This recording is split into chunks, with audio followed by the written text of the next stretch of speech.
Bonjour les Bérous, j'espère que vous allez bien par la grâce de Dieu. Aujourd'hui, on se retrouve pour une vidéo spéciale et très importante, le guide complet pour entendre Dieu. Dans cette vidéo, on abordera la question du prophétique avec un regard exhaustif à travers les 60 questions les plus fréquentes que l'on peut se poser sur le sujet. Les questions seront réparties en 10 sujets et illustrées par plus de 170 versets bibliques. Ça va être du très haut niveau d'édification. Mais avant cela, en introduction, je voudrais expliquer pourquoi cette vidéo et ce sujet sont si importants.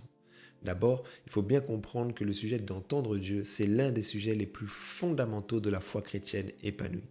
Ce sujet, il a la particularité d'être un carrefour entre plusieurs autres sujets connexes très divers, parfois théoriques pour certains, mais finalement très pratiques pour d'autres. En fait, parler d'entendre Dieu, c'est parler de comment prier, c'est parler de la communion avec le Saint-Esprit, c'est parler de la destinée, mais c'est aussi parler du choix du conjoint, de l'orientation scolaire ou encore même d'entrepreneuriat.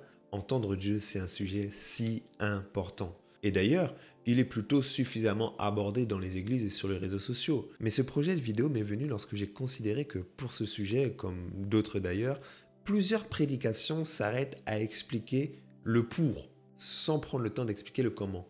Elles mettent l'emphase sur la nécessité de, mais pas sur la méthode de Dieu pour. C'est-à-dire que j'ai constaté parfois un déséquilibre naissait lorsque les enseignements manquaient d'exhaustivité sur la matière. C'est-à-dire que certains cherchent à devenir des spécialistes de l'un des sous-thèmes du prophétique. Les songes, le don de l'esprit, le ministère prophétique, l'interprétation, ce sont des sous-thèmes.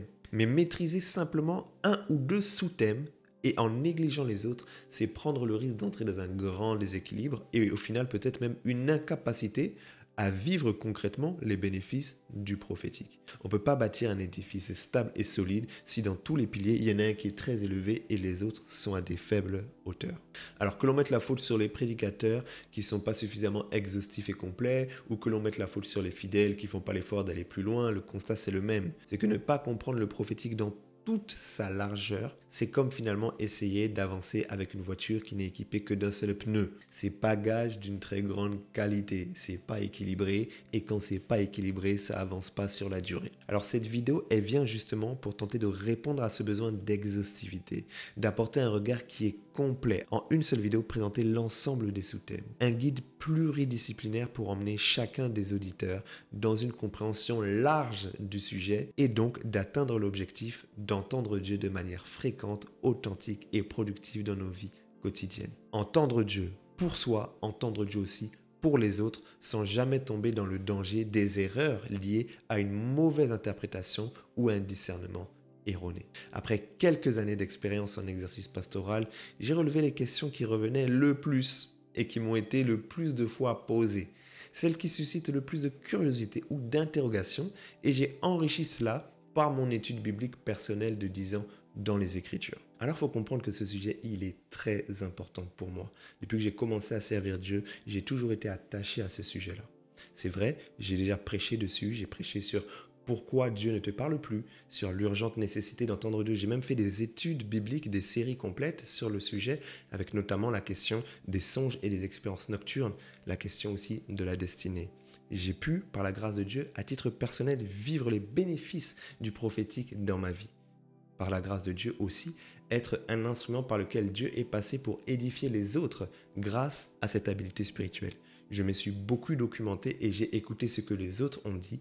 J'ai fait aussi moi-même l'effort sur les 10 dernières années de méditer les Écritures pour aujourd'hui finalement arriver à cette conclusion et vous présenter cette vidéo qui vient au final à titre personnel aussi comme un point virgule sur la question, c'est-à-dire qu'après cette vidéo, je vais m'attacher à aller comprendre en profondeur d'autres sujets de la Bible et au moins sur cette chaîne, on ne parlera peut-être plus d'entendre Dieu sur au moins les 12 prochains mois. Donc les questions seront réparties en 10 chapitres. Pourquoi entendre Dieu? Comment entendre Dieu? La question du discernement, de l'interprétation, un sujet particulier sur les songes, la question des expériences spirituelles, l'audace nécessaire pour parler de la part de Dieu, la compréhension des dons spirituels, du ministère et pour finir, la question de l'erreur et du faux dans le prophétique. J'insiste et encourage chacun à regarder la vidéo dans son entièreté. Pourquoi?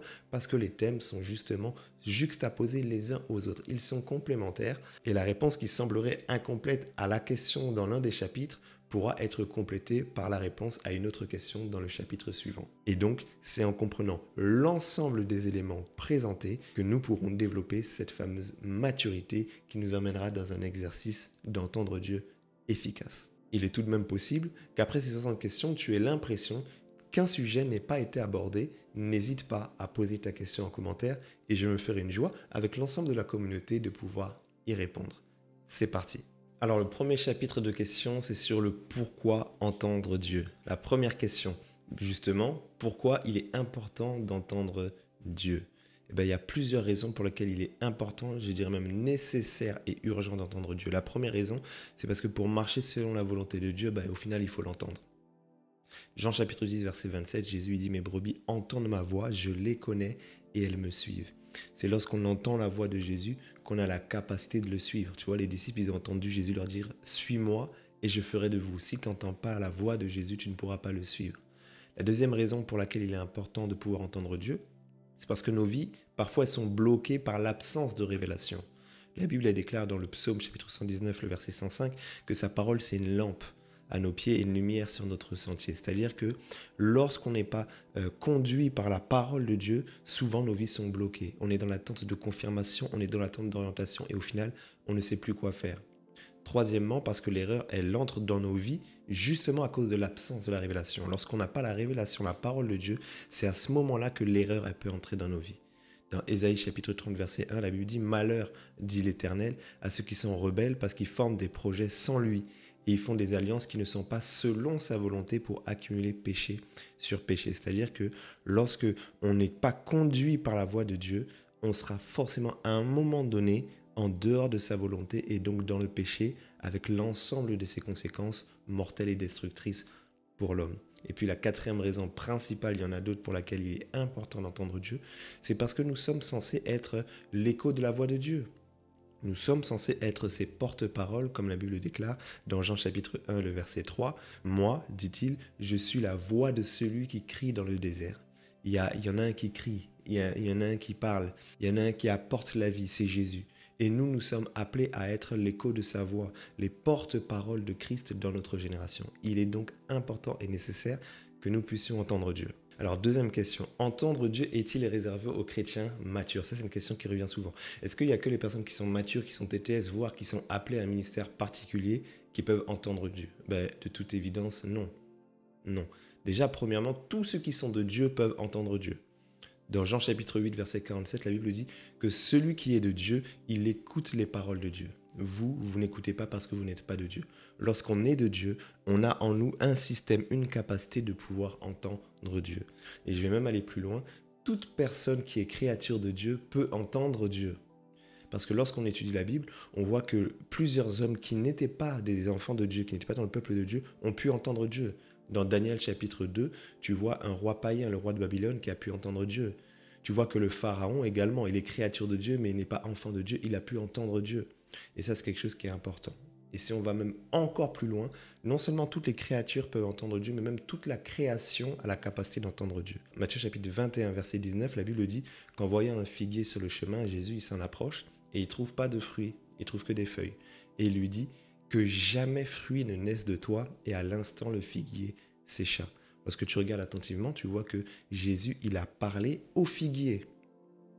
Il a dit au figuier quelque chose et le figuier ayant entendu cela s'est mis à manifester l'effet de la parole qu'il avait entendue de la part du Créateur. Donc tout le monde peut entendre Dieu, déjà premièrement ses enfants logiquement, mais même toute créature de Dieu, voire même toute la création entend Dieu et peut se soumettre à sa volonté. Troisièmement, peut-on vivre une vie chrétienne épanouie sans entendre Dieu? Alors on dit que c'est important d'entendre Dieu, mais au final, si j'entends pas Dieu, est-ce que c'est gravissime? Est-ce que je peux vivre épanoui sans entendre Dieu? La réponse, c'est non. Jean chapitre 6, verset 68, Simon-Pierre répond à Jésus et lui dit « Seigneur, à qui irions-nous? Tu as les paroles de la vie éternelle. » C'est ces paroles de Dieu qui nous procurent la vie et qui nous procurent la lumière. En réalité, tout épanouissement ou tout bonheur que nous pensons vivre loin de la voix de Dieu n'est qu'un bonheur ou n'est qu'une espérance qui est éphémère, qui est matérielle et qui ne tiendra jamais. Ça n'est rien comparé au réel bonheur que de vivre conscient de la voix de Dieu et de suivre ses orientations. Tu vois également dans Jean chapitre 1 que la Bible dit que dans la parole de Dieu, il y a la vie et que la vie, c'est la véritable lumière pour les hommes. Ça, c'est très important. Dois-je entendre Dieu pour toutes les décisions importantes de ma vie, pour le mariage, pour les études, etc. Alors là, c'est une question subtile, ça dépend de ce qu'on appelle justement entendre Dieu. Tout à l'heure, on va voir quelles sont les différentes manières dont Dieu parle. Alors si la question d'entendre Dieu ici fait écho à une expérience prophétique particulière, non. La réponse c'est non, parce que Ecclésiaste chapitre 9 verset 10 nous dit tout ce que ta main trouve à faire, fais-le avec la force que tu as. Tu vois? Donc si à un moment donné on pense que c'est que des expériences prophétiques extraordinaires qui doivent nous conduire, c'est un déséquilibre, non. Il y a des décisions qu'on prend sur la base de la sagesse. Maintenant, si on élargit le sujet d'entendre Dieu également par les Écritures, par la sagesse, par le renouvellement de l'intelligence, alors dans ce cas, oui, effectivement, il n'y a rien dans nos vies que nous devons faire sans être alignés à la parole de Dieu, mais cette parole de Dieu peut être la lecture des Écritures, les principes que nous connaissons déjà de lui. Ainsi, la Bible dira par exemple que si quelqu'un voit son frère qui manque de quelque chose et lui dit « Ah reviens demain, je te donnerai », non, il est à côté de la plaque. Pourquoi ? Parce qu'à un moment donné, on a également la connaissance des principes de Dieu qui nous permettent de pouvoir nous diriger et de prendre des décisions au quotidien sans attendre des expériences spectaculaires. Alors justement, on entre maintenant dans notre deuxième grand chapitre et volet de questions. Et la question 5, quels sont les principaux moyens par lesquels Dieu parle aujourd'hui ? En réalité, il y a beaucoup de manières dont Dieu peut parler. Beaucoup. Moi, je vais t'en présenter à peu près 15, mais en réalité, il y en a même plus. Je les distingue, ça c'est ma classification entre ce que j'appelle les voies internes et les voies externes. Excusez-moi pour le terme complexe. Les voies internes, ce sont des expériences qui sont intrasensorielles, que nous vivons en nous-mêmes. Et les voies externes, ce sont des expériences qui sont extrasensorielles. Ok ? Là, c'est complexe comme ça, mais quand je vais nous expliquer, ça sera très simple. Alors, par exemple, parlons des voies internes. Dieu nous parle par sa volonté qu'il dépose dans nos cœurs. Ce sont des choses que nous vivons en nous-mêmes. Philippiens chapitre 2 verset 13, la Bible dit « C'est Dieu qui produit en vous le vouloir et le faire selon son bon plaisir. » Donc Dieu a un plaisir et une volonté, et pour nous donner accès à cette volonté, il peut le faire en déposant en nous une volonté.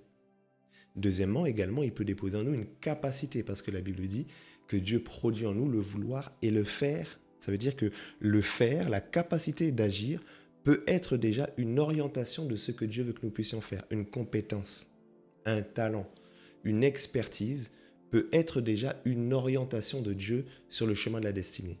Je ne sais pas où m'orienter, je ne sais pas quelle étude faire, je vais là où je suis capable de porter un bon résultat. Vous voyez ? Ça se distingue avec la conviction. Des fois, on n'a pas envie de faire quelque chose, mais on est convaincu de le faire. Quand le Saint-Esprit viendra, il convaincra le monde de péché, de justice et de jugement. Il arrive des fois, comme pour l'appel de Dieu, où on n'a pas envie d'entrer dedans parce qu'on a peur, mais on est convaincu que c'est ce que Dieu veut, c'est la conviction. Il y a aussi les songes. Job chapitre 33 verset 14, la Bible dit « Dieu parle cependant tantôt d'une manière et tantôt d'une autre, mais l'homme n'y prend point garde. » Bien sûr, Dieu parle la nuit lorsque nous sommes en train de dormir. On aura d'ailleurs tout un chapitre de cette vidéo qui va traiter de la question des songes. Il y a par exemple également le témoignage de l'esprit. Romains chapitre 8 verset 16, c'est une notion qui est très semblable. L'esprit lui-même rend témoignage à notre esprit que nous sommes enfants de Dieu. C'est lorsque nous sommes dans une situation en particulier et le Saint-Esprit vient nous permettre de comprendre sa pensée. Le Saint-Esprit vient comme télécharger, un terme que les gens aiment bien utiliser aujourd'hui, télécharger sa pensée, son orientation, son inclinaison, sa décision, son regard ou son avis sur une situation. C'est quelque chose aussi qui est très important. Alors, il y a des voies internes, il y en a encore beaucoup d'autres. Il y a aussi des voies externes, c'est-à-dire des expériences qui sont extrasensorielles, que nous ne vivons pas en nous-mêmes, mais qui sont pour nous des moyens d'accéder à la connaissance de la volonté de Dieu, des manières dont Dieu peut nous parler. Il y a par les Écritures. 2 Timothée chapitre 3 verset 16, la Bible dit « Toute écriture, donc pour nous la Bible, est inspirée de Dieu et utile pour enseigner, pour convaincre, pour corriger, pour instruire dans la justice, afin que l'homme de Dieu soit accompli et propre à toute bonne œuvre. » Parfois, on cherche la volonté de Dieu dans des choses compliquées. La volonté de Dieu, on l'accède lorsqu'on lit la Bible. La Bible, c'est le manuel d'utilisation de la destinée et de la terre. C'est en lisant la Bible que nous pouvons avoir accès à la volonté de Dieu pour nos vies et pour l'humanité. C'est très important. Maintenant, effectivement, Dieu parle par le texte biblique, Dieu parle aussi par les prophéties.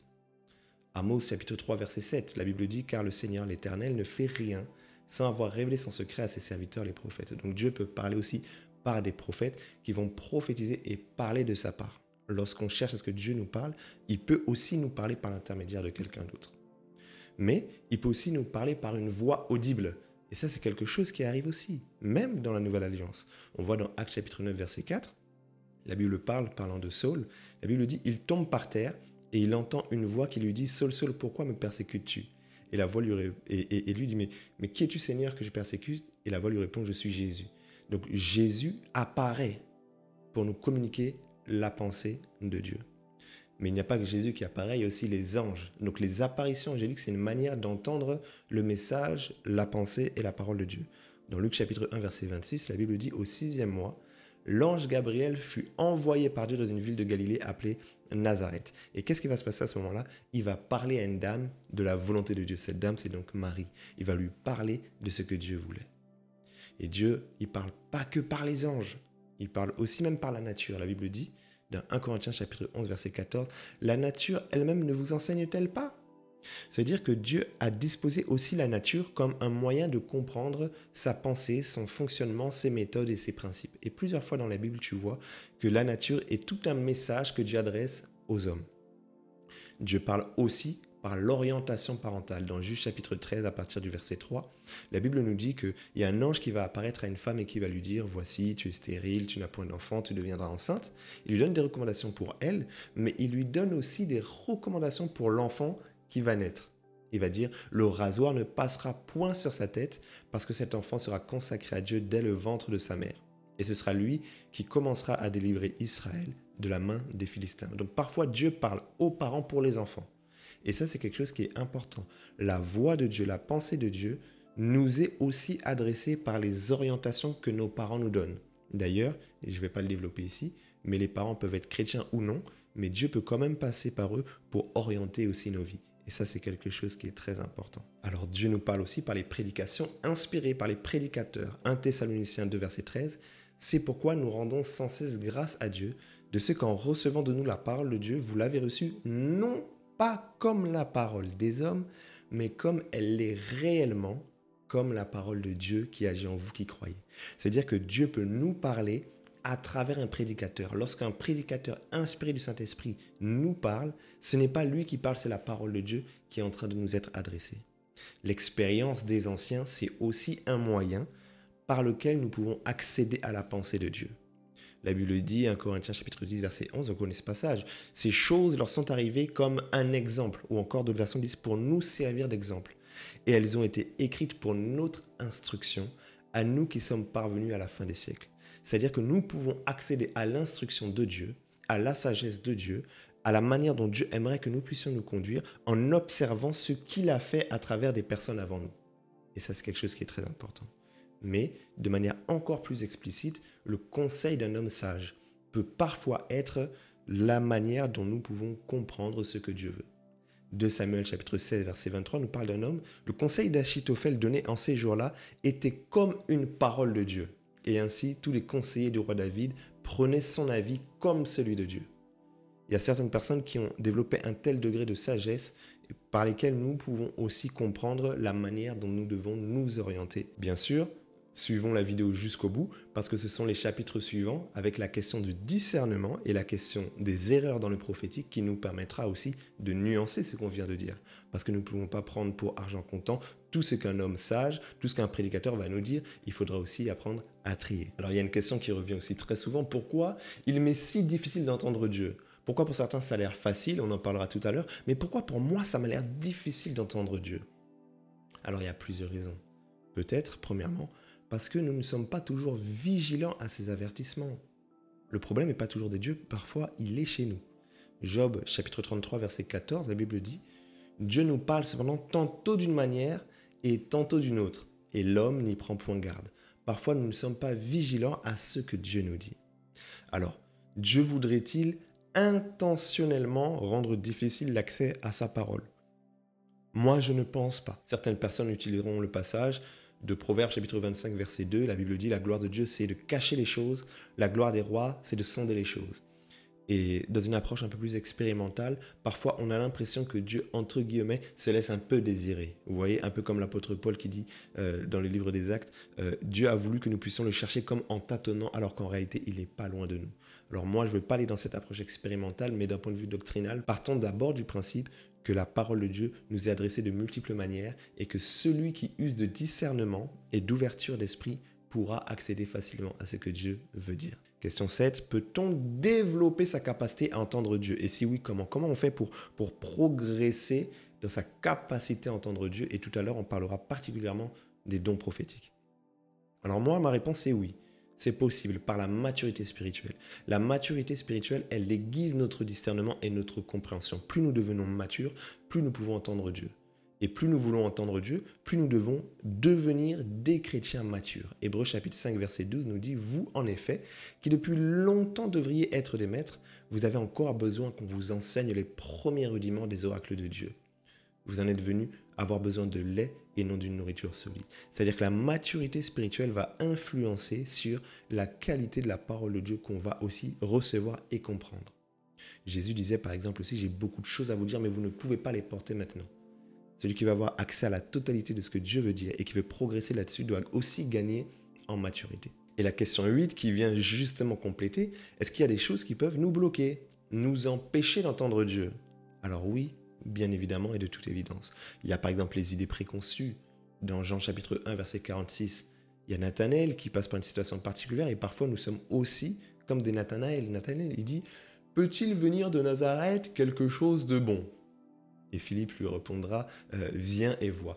Parfois, la parole de Dieu, ici c'était Jésus lui-même fait chair, vient nous être adressé, mais parfois nos idées préconçues nous empêchent de pouvoir le recevoir. Une vie en opposition avec la volonté de Dieu peut aussi nous bloquer dans l'écoute de ce qu'il veut nous dire. Dans Romains chapitre 11 verset 8, la Bible dit, selon ce qu'il est écrit, « Dieu leur a donné un esprit d'assoupissement, des yeux pour ne point voir et des oreilles pour ne point entendre jusqu'à ce jour. » Parfois, c'est notre mauvaise vie qui mettra Dieu dans une situation dans laquelle il peut nous voiler l'accès à sa volonté. Le dégoût de la vérité peut aussi nous bloquer. Et ça, c'est un verset important qu'il faut que tu notes. 2 Timothée chapitre 4, versets 3 à 4. La Bible dit qu'il viendra un temps où les hommes ne supporteront plus la saine doctrine, mais ayant des démangeaisons d'oreilles, ils s'amasseront un grand nombre de docteurs selon leurs propres désirs et détourneront l'oreille de la vérité pour se tourner vers les fables. Parfois, nous n'entendons plus Dieu parce que nous avons une inclinaison de cœur qui n'aime plus la vérité. Et lorsque tu n'aimes plus la vérité, tu risques de ne plus l'entendre. Et ça, c'est quelque chose qui est terrible. Est-il possible d'entendre Dieu en groupe, dans une dynamique collective? C'est une question qui est très rare, mais qui m'a déjà été adressée. Bon, la réponse est oui, sur la question 9. Actes chapitre 2, verset 2, la Bible nous parle du fait que tous les disciples étaient ensemble et ils ont entendu tous un bruit. Vous voyez, tout à coup, il vient du ciel un bruit, comme celui d'un vent impétueux. C'était un bruit prophétique que tous ont entendu. Dans Actes chapitre 9, verset 7, la Bible dit les hommes qui l'accompagnaient demeurèrent stupéfaits. Ils entendaient bien la voix, c'était la voix de Jésus qui parlait à Saul de Tarse, mais ils ne voyaient personne. Donc on peut être dans une expérience spirituelle, c'est vrai qu'aujourd'hui ça semble être un peu plus rare, dans lequel tous on entend ce que Dieu dit de manière audible. Ça, c'est extraordinaire. Allez, c'est parti, on attaque déjà notre troisième grand chapitre sur la question du discernement. Et la question 10 qui nous est posée, c'est comment différencier la voix de Dieu, la voix de ma chair et la voix de l'ennemi du diable. Alors, déjà, cette question, elle est bien orientée parce que oui, effectivement, il est très important de discerner. Ce n'est pas toutes les voix qu'on entend qui viennent de Dieu. Non, non, non, non, non, non, non, non. Tu vois, dans 1 Jean chapitre 4, verset 1, la Bible va dire « Bien-aimés, ne croyez pas tout esprit ». D'autres versions vont dire « N'ajoutez pas foi à tout esprit, mais éprouvez les esprits pour savoir s'ils sont de Dieu, car plusieurs faux prophètes sont venus dans le monde. » Il est nécessaire de pouvoir discerner. Et la Bible dira dans 2 Corinthiens chapitre 11, verset 14 que cela n'est pas étonnant. Pourquoi ? Parce que Satan lui-même se déguise comme un ange de lumière. Donc parfois, on peut avoir l'impression qu'une expérience, qu'une pensée, qu'une voix vient de Dieu. En réalité, elle vient de Satan déguisé. Pareil pour notre chair et inversement. Donc c'est très important de pouvoir user de discernement en introduction de la réponse à la question 10. Alors maintenant, comment on fait donc spécifiquement pour pouvoir discerner? Quelques éléments de réponse. La première chose, c'est la conformité aux Écritures. La conformité aux Écritures. Galates chapitre 1, verset 8, l'apôtre Paul y parle et il dit « Mais quand nous-mêmes, quand un ange du ciel annoncerait un autre évangile que celui que nous avons prêché, qu'il soit anathème. Peu importe l'expérience, la voie que tu as, si ça s'oppose avec le message de la Bible, le fondement qui a été placé, il faut rejeter ça. C'est important.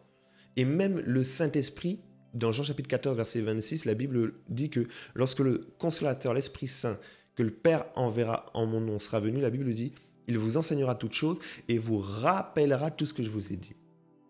Donc oui, il y a la notion de toutes choses, de nouvelles expériences, de nouvelles impressions. Oui, mais il y a aussi un point qu'il ne faut pas négliger, c'est le fait que ce que le Saint-Esprit dit nous rappelle ce que Jésus avait déjà dit. Il n'y a pas un nouvel évangile. C'est très important. Alors si on veut bien discerner, il faut aussi connaître les désirs ou encore les actions des voix que nous sommes en train d'entendre. C'est quelque chose qui sont très importants.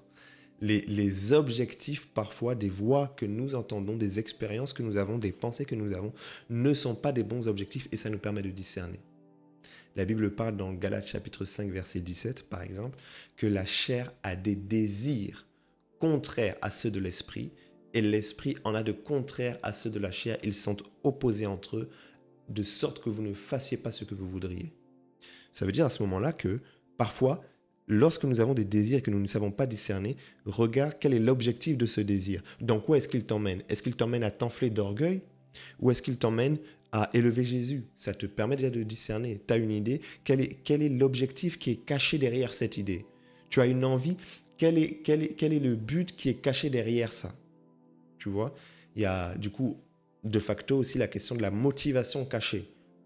La première motivation des choses de Dieu, c'est l'amour. Lorsque Dieu agit, c'est l'amour, souvent. 1 Corinthiens chapitre 13, verset 3. Quand je distribuerai tous mes biens pour la nourriture des pauvres, quand je livrerai même mon corps pour être brûlé, si je n'ai pas l'amour, cela ne me sert de rien. Alors ça, c'est important. Tu peux avoir même des voix dans ton cœur, des envies, des idées qui te poussent à te sacrifier, à donner, à servir, à faire des choses pour les autres, mais tu reconnaîtras que cela vient de ta chair, pas parce que l'action du coup est mauvaise, mais parce que la motivation est mauvaise. La motivation, c'est de te montrer. Et la motivation n'est pas l'amour.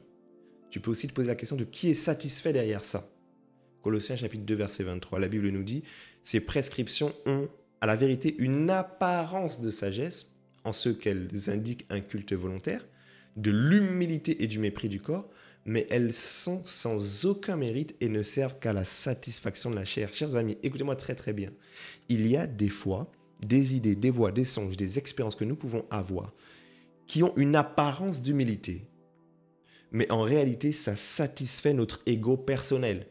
Et nous pouvons discerner que finalement, ce n'est pas de Dieu. Tu vois? Alors, comment discerner la voix de Dieu, la voix de ma chair, la voix du diable? C'est en regardant le résultat. Là, c'est la question en aval. Le résultat, tout ce que je disais, c'était en amont, mais maintenant en aval. Matthieu 7. La Bible dit quoi? Gardez-vous des faux prophètes. Ils viennent à vous en vêtements de brebis, mais au-dedans, ce sont des loups ravisseurs. Vous les reconnaîtrez à leurs fruits. À leurs fruits. Le fruit nous permet de discerner. Et cueille-t-on des raisins sur des épines ou des figues sur des chardons? Alors, le résultat te permet aussi de savoir finalement c'était qui. Jean chapitre 10, verset 10, la Bible dit « Le voleur ne vient que pour égorger, tuer, détruire. » Quand tu vois la mort, la destruction, tu peux discerner que finalement c'était peut-être l'œuvre du diable. Pourquoi? Parce que Jésus dit « Moi je suis venu afin que les brebis aient la vie et qu'elles soient dans l'abondance. » Dieu amène la vie, le diable amène la mort. Et même la vie que Dieu amène peut s'emprunter par des chemins détournés. Comme Dieu dit par exemple à Jérémie « Je t'envoie pour abattre, pour détruire et pour arracher. » Mais après il dit pour planter, pour semer, etc. Ça veut dire que lorsque c'est Dieu, à un moment donné, c'est quand même pour la vie, c'est pour le bon, c'est pour l'édification. Et ça, c'est très important. Alors là, pour la question 11, elle est très importante et je ne vous cache pas que moi, c'est en méditant et en préparant cette vidéo que j'ai revu ma posture, ma doctrine sur le sujet. La question, c'est est-ce qu'il est possible qu'une prophétie soit partiellement vraie et partiellement fausse? Vous voyez? Parce que souvent, on utilise, pour répondre à ça, 1 Thessaloniciens chapitre 5, verset 21. « Ne méprisez pas les prophéties, examinez toutes choses et retenez ce qui est bon. » Moi, j'ai toujours dit, comme j'avais entendu, il faut retenir ce qui est bon. C'est-à-dire que dans une prophétie, il peut y avoir quelque chose qui est bon et quelque chose qui n'est pas bon. Peut-être que Dieu te parle, mais la personne a aussi ajouté des choses, alors tu tries. moi je me pose la question, lorsqu'on examine littéralement ce verset, il ne parle pas de une seule prophétie dans laquelle on trie, mais il parle des prophéties, examiner les prophéties. Autrement dit, dans les prophéties, il peut y avoir une prophétie qui est bonne, une prophétie qui est fausse. Dans une église, il peut y avoir un message qui vient de Dieu, un message qui ne vient pas de Dieu. Mais est-ce que dans le même message, il peut y avoir à la fois Dieu, à la fois quelque chose qui ne vient pas de Dieu? Là, la réalité, c'est que je préfère ne pas me prononcer. Mais c'est difficile de pouvoir rester dans ma conviction que j'avais de dire, dans une prophétie, il peut y avoir du bon, du mauvais, parce que quand on part de ce principe-là, souvent, le bon qu'on va retenir, c'est ce qui va dans notre sens. Et le mauvais qu'on va pas garder, c'est ce qui ne nous avantageait pas. Bon, le débat est ouvert, chacun peut se prononcer. N'hésitez pas à donner votre avis aussi dans les commentaires. Alors justement, comment faire pour discerner ce qui est bon et ce qui est à jeter dans les prophéties? Alors, on peut partir, par exemple, il y a beaucoup de choses à dire, c'est tout un enseignement, juste cette question-là, mais au moins citons Romains chapitre 12, le verset 2, ne vous conformez pas au siècle présent, mais soyez transformés par le renouvellement de l'intelligence, afin que vous discerniez quelle est la volonté de Dieu, ce qui est bon, agréable et parfait. Autrement dit, lorsque nous cherchons à discerner quelle est la volonté de Dieu, bon, agréable et parfait, il n'y a pas que la prière, il y a aussi le renouvellement de l'intelligence. Je ferme la parenthèse, allons à la question 13. Comment discerner le bon moment pour partager une prophétie? J'ai reçu une parole. Dieu m'a parlé. J'ai fait un rêve. Comment est-ce que je fais pour savoir le moment opportun? Alors oui, effectivement, cette question sous-entend déjà qu'il y a des bons et des mauvais moments. C'est vrai, la Bible dit, prêche la parole en toute occasion favorable ou non. Oui, mais pour ce qui concerne le prophétique, il peut aussi y avoir des moments opportuns pour libérer cette parole-là et pas la parole de Dieu en général. Proverbe chapitre 15, verset 23 nous dit « Un homme trouve de la joie dans la réponse de sa bouche et une parole dite à propos qu'elle est belle. » Il y a une beauté à dire non seulement la bonne chose, mais à la dire aussi au bon moment. Alors, on peut aussi, pour savoir le bon moment, étudier la maturité de la personne qui la reçoit. Jean chapitre 16, verset 12, la Bible dit, Jésus parle, j'ai encore beaucoup de choses à vous dire, mais vous ne pouvez pas les porter maintenant. Des fois, tu peux avoir des choses qui viennent de Dieu, oui, qui sont adressées à un certain public, oui, mais ce n'est pas le moment. Et là, je parle notamment aux serviteurs de Dieu. Des fois, il faut examiner la maturité des personnes qui sont là. Peut-être qu'ils ont besoin de grandir un peu plus avant d'entendre ce type de message. Ça peut aussi arriver.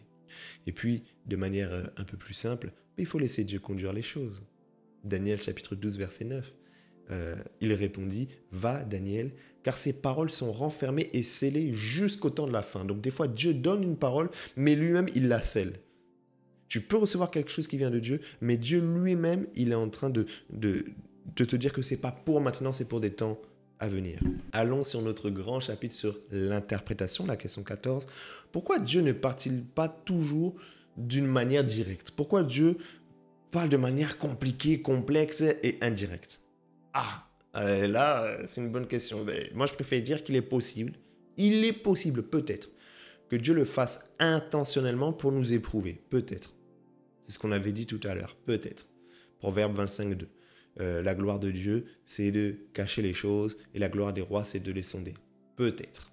Peut-être que c'est pour éprouver nos cœurs. Il est possible aussi, et moi, c'est peut-être ce sujet-là qui me fait réfléchir, il est possible finalement qu'en réalité, ce soit nous qui soyons lents à comprendre.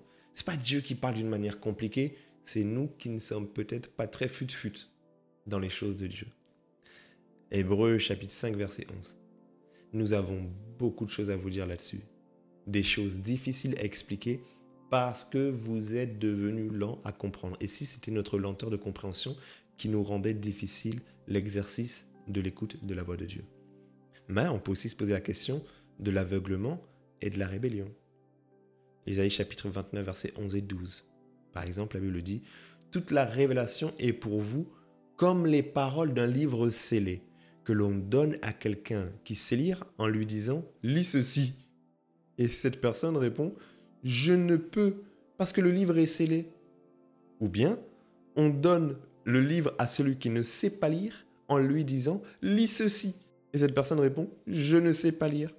Parfois, en réalité, Dieu peut masquer le prophétique la capacité à l'entendre à cause d'une vie rebelle. Quand vous étudiez ce texte d'Ésaïe, vous voyez que le peuple d'Israël était en train de vivre dans une très mauvaise vie et c'est pour ça que Dieu a voilé, masqué les choses, a scellé ou a rendu difficile l'accès à la compréhension de sa pensée. Ça peut arriver. Alors la question 15. Est-ce que les symboles dans les songes ont-ils des significations universelles? La réponse est non. Ben non, pourquoi? Parce qu'un même élément peut représenter des choses différentes selon la situation. Par exemple, le serpent. Le serpent peut représenter le serpent d'airain. Jean chapitre 3 verset 14. Et comme Moïse éleva le serpent dans le désert, il faut de même que le Fils de l'homme soit élevé. Jésus se compare au serpent d'airain. Ah, mais le serpent, c'est le diable. Parfois. Apocalypse chapitre 12 verset 9. Et le grand dragon, le serpent ancien, qui est appelé le diable et Satan. Parfois, le serpent peut représenter le diable. Parfois, le serpent peut même être une image de Jésus. Donc, lorsqu'on interprète les songes, il ne faut pas être dans des interprétations qui sont déjà toutes faites avec des symboles mathématiques. Ça est égal à ça, ça est égal à ça, ça est égal à ça. Non. Écouter Dieu et interpréter, c'est une science qui n'est pas une science mathématique, mais une science prophétique. Alors, j'ai dit ce qu'il ne faut pas faire et qu'il faut faire attention. Mais finalement, question 16, comment interpréter une vision ou un rêve spirituel? Déjà, cette question, elle est bonne parce qu'il y a des personnes qui ne se la posent jamais. Ils cherchent toujours à ce que ce soit les autres qui leur interprètent. Alors, c'est bien de se poser la question, comment faire pour moi-même interpréter? Quelques éléments de réponse. Premièrement, interpréter dans la prière, mais sans se précipiter. Ne pas être pressé. Daniel, chapitre 2, versets 16 à 18. La Bible dit, Daniel se rendit vers le roi et le pria de lui accorder du temps afin de donner au roi l'explication. Et Daniel alla dans sa maison, il expliqua la chose à ses compagnons, Anania, Michaël, Azaria, et il les pria de demander la miséricorde au Dieu des cieux sur ce secret, afin que Daniel et ses compagnons ne périssent pas avec le reste des sages de Babylone. Et tu vois, ils ont fait quoi? Ils ont prié premièrement, mais ils ont demandé aussi du temps, parce que l'interprétation peut parfois venir un peu plus tardivement que ce qu'on pensait. Et la question justement qui est reliée, et qui arrive aussi souvent, que faire si je ne comprends pas immédiatement le message de Dieu? Je ressens que ce que j'ai reçu vient de Dieu, mais je ne comprends pas la signification. Que faire? L'écrire pour commencer. Habakkuk chapitre 2 verset 2. L'Éternel me répondit et dit, écris la vision. Écris la vision, grave-la sur des tables afin qu'on la lise couramment. Tu peux avoir une révélation, le réflexe à avoir toujours, c'est d'écrire.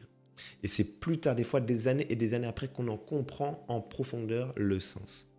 Et ça, c'est important. Et puis, on a parlé de la prière. Et bien, la prière continue à nous accompagner. On se pose aussi la question de savoir attendre. Attendre, c'est important. Attendre, c'est important. Je reviens encore dessus. Daniel, chapitre 12, verset 9. La Bible dit, va Daniel, car ses paroles sont secrètes et scellées jusqu'à un temps fixé. Attends le moment dans lequel Dieu va souverainement ouvrir l'accès à la compréhension de la prophétie qu'il a donnée un peu plus tôt. Il est maître des temps et des circonstances. Alors maintenant, un songe peut-il avoir plusieurs interprétations? Une prophétie peut-elle avoir plusieurs interprétations alors qu'il s'agit d'un seul message? Bon, il y a un sujet qu'on appelle la double portée prophétique. C'est un débat, certains y croient, d'autres n'y croient pas, moi je le place sur la table. La double portée prophétique, c'est la doctrine qui présente le fait que certains récits de la Bible ont une double interprétation. Psaume 22, le verset 1. Mon Dieu, pourquoi as-tu abandonné? C'est pas Jésus le premier qui a dit ça. C'est le psalmiste. Tu vas des centaines d'années plus tard, Matthieu chapitre 27, verset 46, la Bible nous dit, et vers la 9e heure, Jésus s'écria d'une voix forte, Élie, Élie, lama sabachthani, qui signifie, mon Dieu, pourquoi m'as-tu abandonné? Alors, est-ce que Psaume 22 était une prophétie de Matthieu 27? C'est la première chose qu'on aurait pu dire. Mais pourtant, lorsque tu regardes Psaume 22 comme d'autres chapitres d'Ésaïe ou des psaumes, tu as l'impression que ce que l'auteur écrit le concerne lui. Comme si ça le concernait lui à 100%, mais c'est en même temps une prophétie de quelque chose qui arrivera plus tard. C'est ce qu'on appelle la double portée prophétique. C'est un débat, je ne me prononce pas dessus, mais la question est très intéressante. Question 19. Que faire si, même après tout, j'ai toujours pas compris? après tout, j'ai toujours pas compris. Eh bien, on reste sur l'attente de Daniel chapitre 12, verset 9. Et puis si Dieu veut nous faire comprendre son message, il pourra aussi passer par d'autres manières. Alors vous avez vu que là, il y a eu beaucoup de questions sur les songes. Donc on entre dans le chapitre 5 où là, on fait vraiment un focus, non plus sur l'interprétation en général des messages de Dieu, mais vraiment sur les songes. Question 20. Tous les rêves sont-ils spirituels?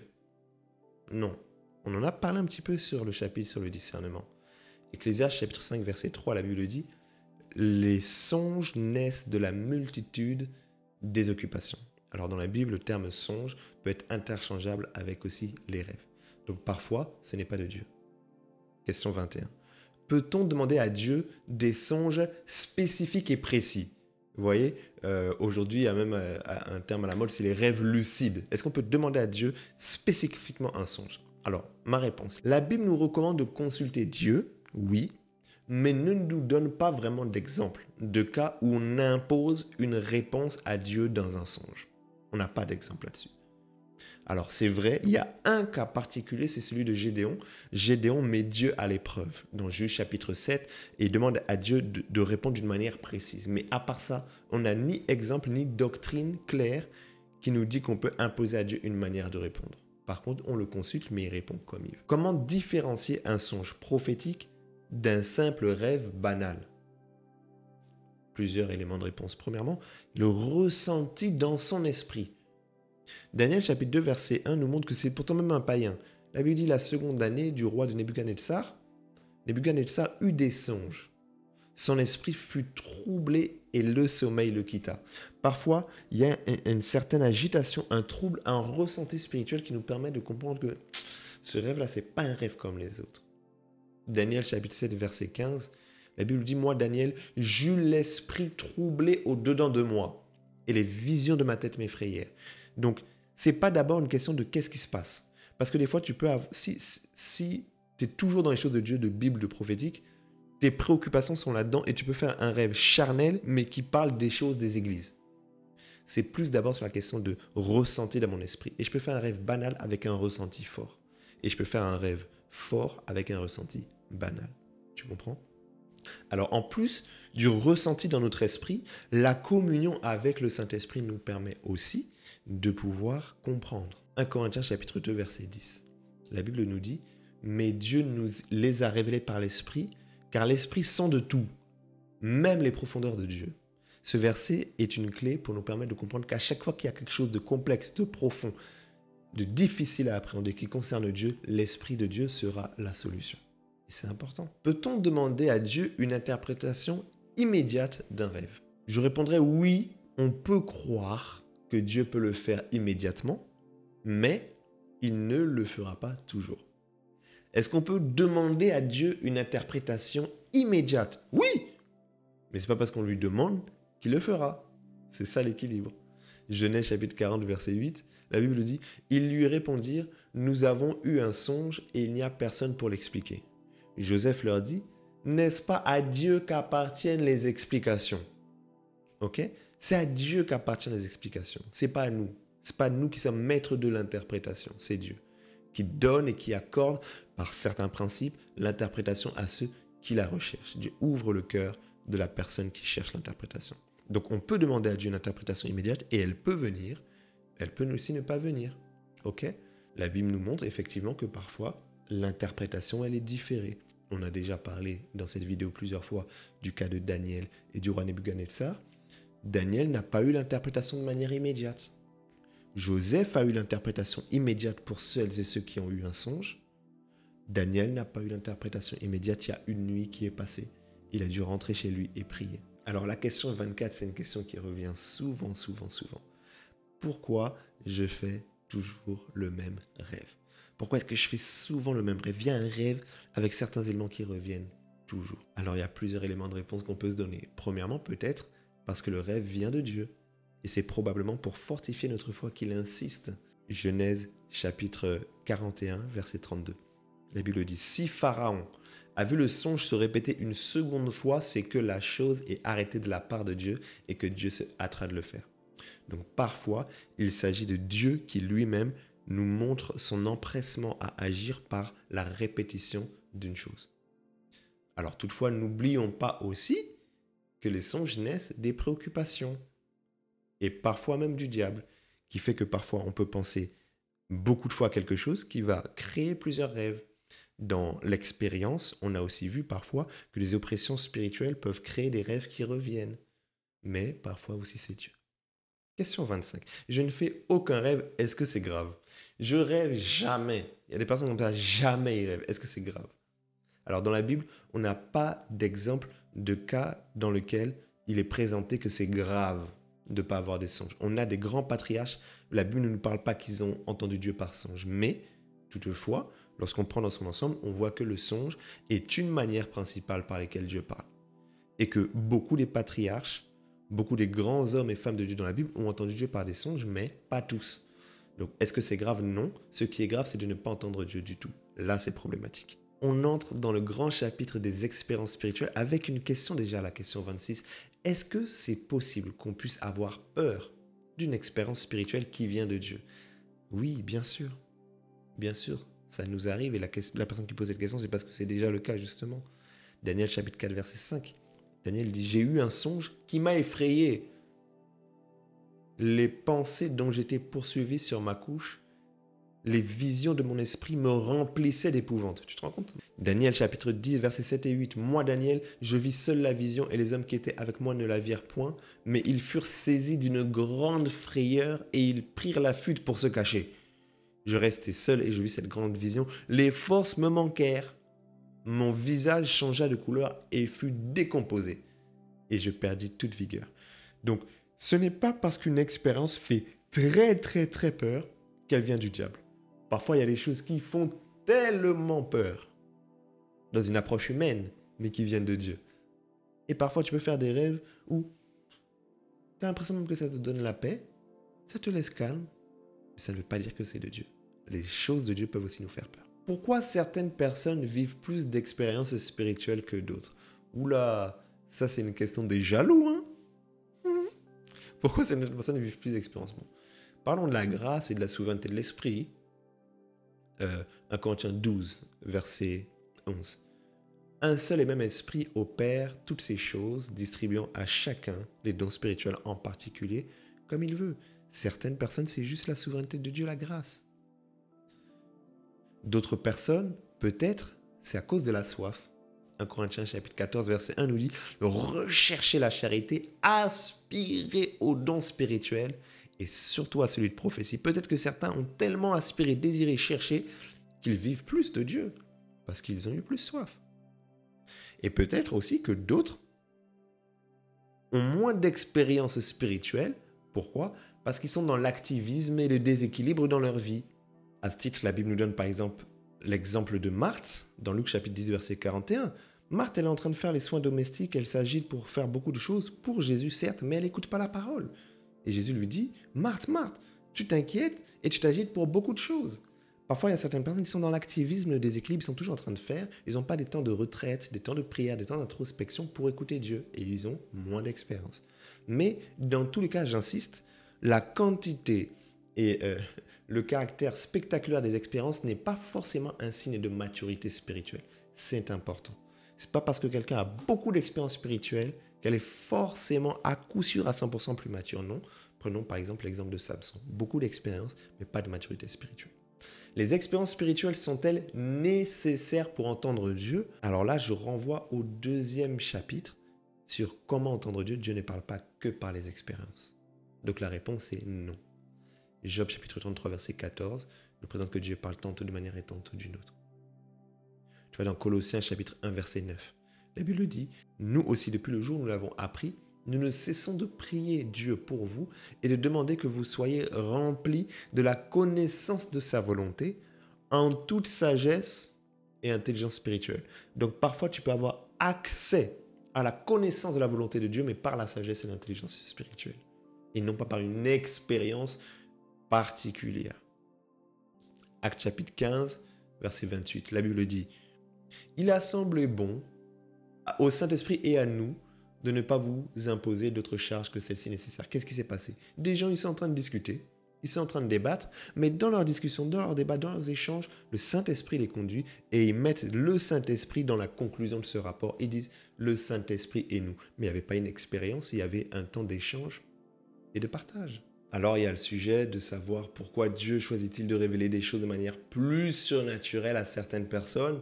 Pour moi, personnellement, ça serait une fausse théorie de dire que c'est à cause d'un appel spécifique. C'est pareil, c'est ce que je disais au début. Quand tu as un appel particulier, tu peux avoir aussi des expériences spirituelles particulières. C'est vrai, dans la Bible, tu vois que certains ont eu des grands appels et des grandes expériences pour les propulser dans leur destinée. C'est vrai. Mais moi, je n'en ferai pas une règle générale. Pourquoi ? Parce que je pars du principe que sinon, cela voudrait dire que Dieu fait des acceptions de personnes, du favoritisme, et que ceux qui ont un petit appel là, ouais, je ne vais pas me révéler à vous. Non, je pense que nous sommes tous des enfants de Dieu et que il ne faut pas en faire une règle générale, en tout cas. C'est mon avis. Après, nous connaissons en partie et nous prophétisons en partie. Les expériences spirituelles sont-elles liées à un appel particulier ou encore Dieu préfère-t-il envoyer des grandes expériences à des personnes qui vont vivre des grandes choses? Là, vraiment, chacun aura son avis. À titre personnel, pareil, j'ai changé de posture là-dessus. Autrefois, je disais que oui, grand appel est égal grande expérience est égal grand appel. Mais finalement, je me rétracte et je ne suis pas tout à fait d'accord d'en faire une règle générale. Oui, certaines personnes auront un appel très important et on verra une expérience initiale très forte et très spectaculaire. Oui, mais je n'en fais pas une réalité générale. Pourquoi ? Parce que la Bible ne le mentionne pas de manière explicite et au contraire, la Bible ne parle pas vraiment en termes de favoritisme dans la manière dont Dieu travaille avec ses enfants. Tu vois que par exemple Corneille, il a eu une expérience particulière. Oui, il a vu un ange, oui, mais en soi, c'est pas quelqu'un dont la Bible présente qu'il est devenu un très grand prédicateur, un homme de Dieu qui a fait la mission dans toute la terre. Non. Il a été certes le premier païen rempli du Saint-Esprit avec sa famille, etc. Mais il n'y avait pas forcément un appel particulier, une mission particulière à accomplir. Bon, chacun aura son avis là-dessus. Mais là, c'est le moment d'aller dans une question très importante. Que faire si une expérience spirituelle semble aller à l'encontre de la Bible?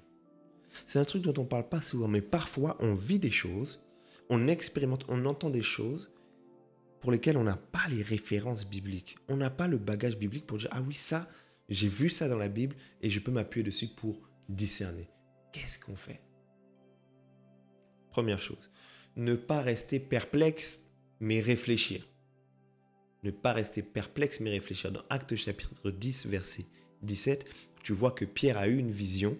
Il est perplexe par rapport à ça, mais il ne savait pas là, il réfléchit. Le verset 19, la Bible dit, comme Pierre était à réfléchir sur la vision. Donc il faut réfléchir. Là, c'est le moment où il faut commencer à faire creuser ici. Deuxième élément de réponse, certainement, allez voir des anciens. Allez voir des personnes expérimentées pour les consulter. Dans Galates chapitre 2, versets 1 et 2, l'apôtre Paul parle du fait qu'il a prêché l'évangile, mais il est parti voir des anciens. La Bible dit, 14 ans après, je montais de nouveau à Jérusalem avec Barnabas, ayant aussi pris Tite avec moi. Et ce fut d'après une révélation que j'y montais, je leur exposais l'évangile que je prêche parmi les païens. Je l'exposais en particulier à ceux qui sont les plus considérés afin de ne pas courir ou avoir couru en vain. Tu vois que l'apôtre Paul, il va chercher une forme de confirmation, de validation, de main, d'association de la part de ceux qui étaient avant lui. Alors, à un moment donné, tu réfléchis, tu as médité la parole, tu as consulté les anciens, tu ne sais toujours pas te placer, tu as écrit « laisse mes deux côtés ». Galates chapitre 1, verset 8, on l'a déjà cité. Quand même un ange du ciel annoncerait un autre évangile que celui qui a été prêché, qu'il soit anathème. En gros, il faut consulter, chercher, réfléchir pour savoir vraiment est-ce que c'est biblique.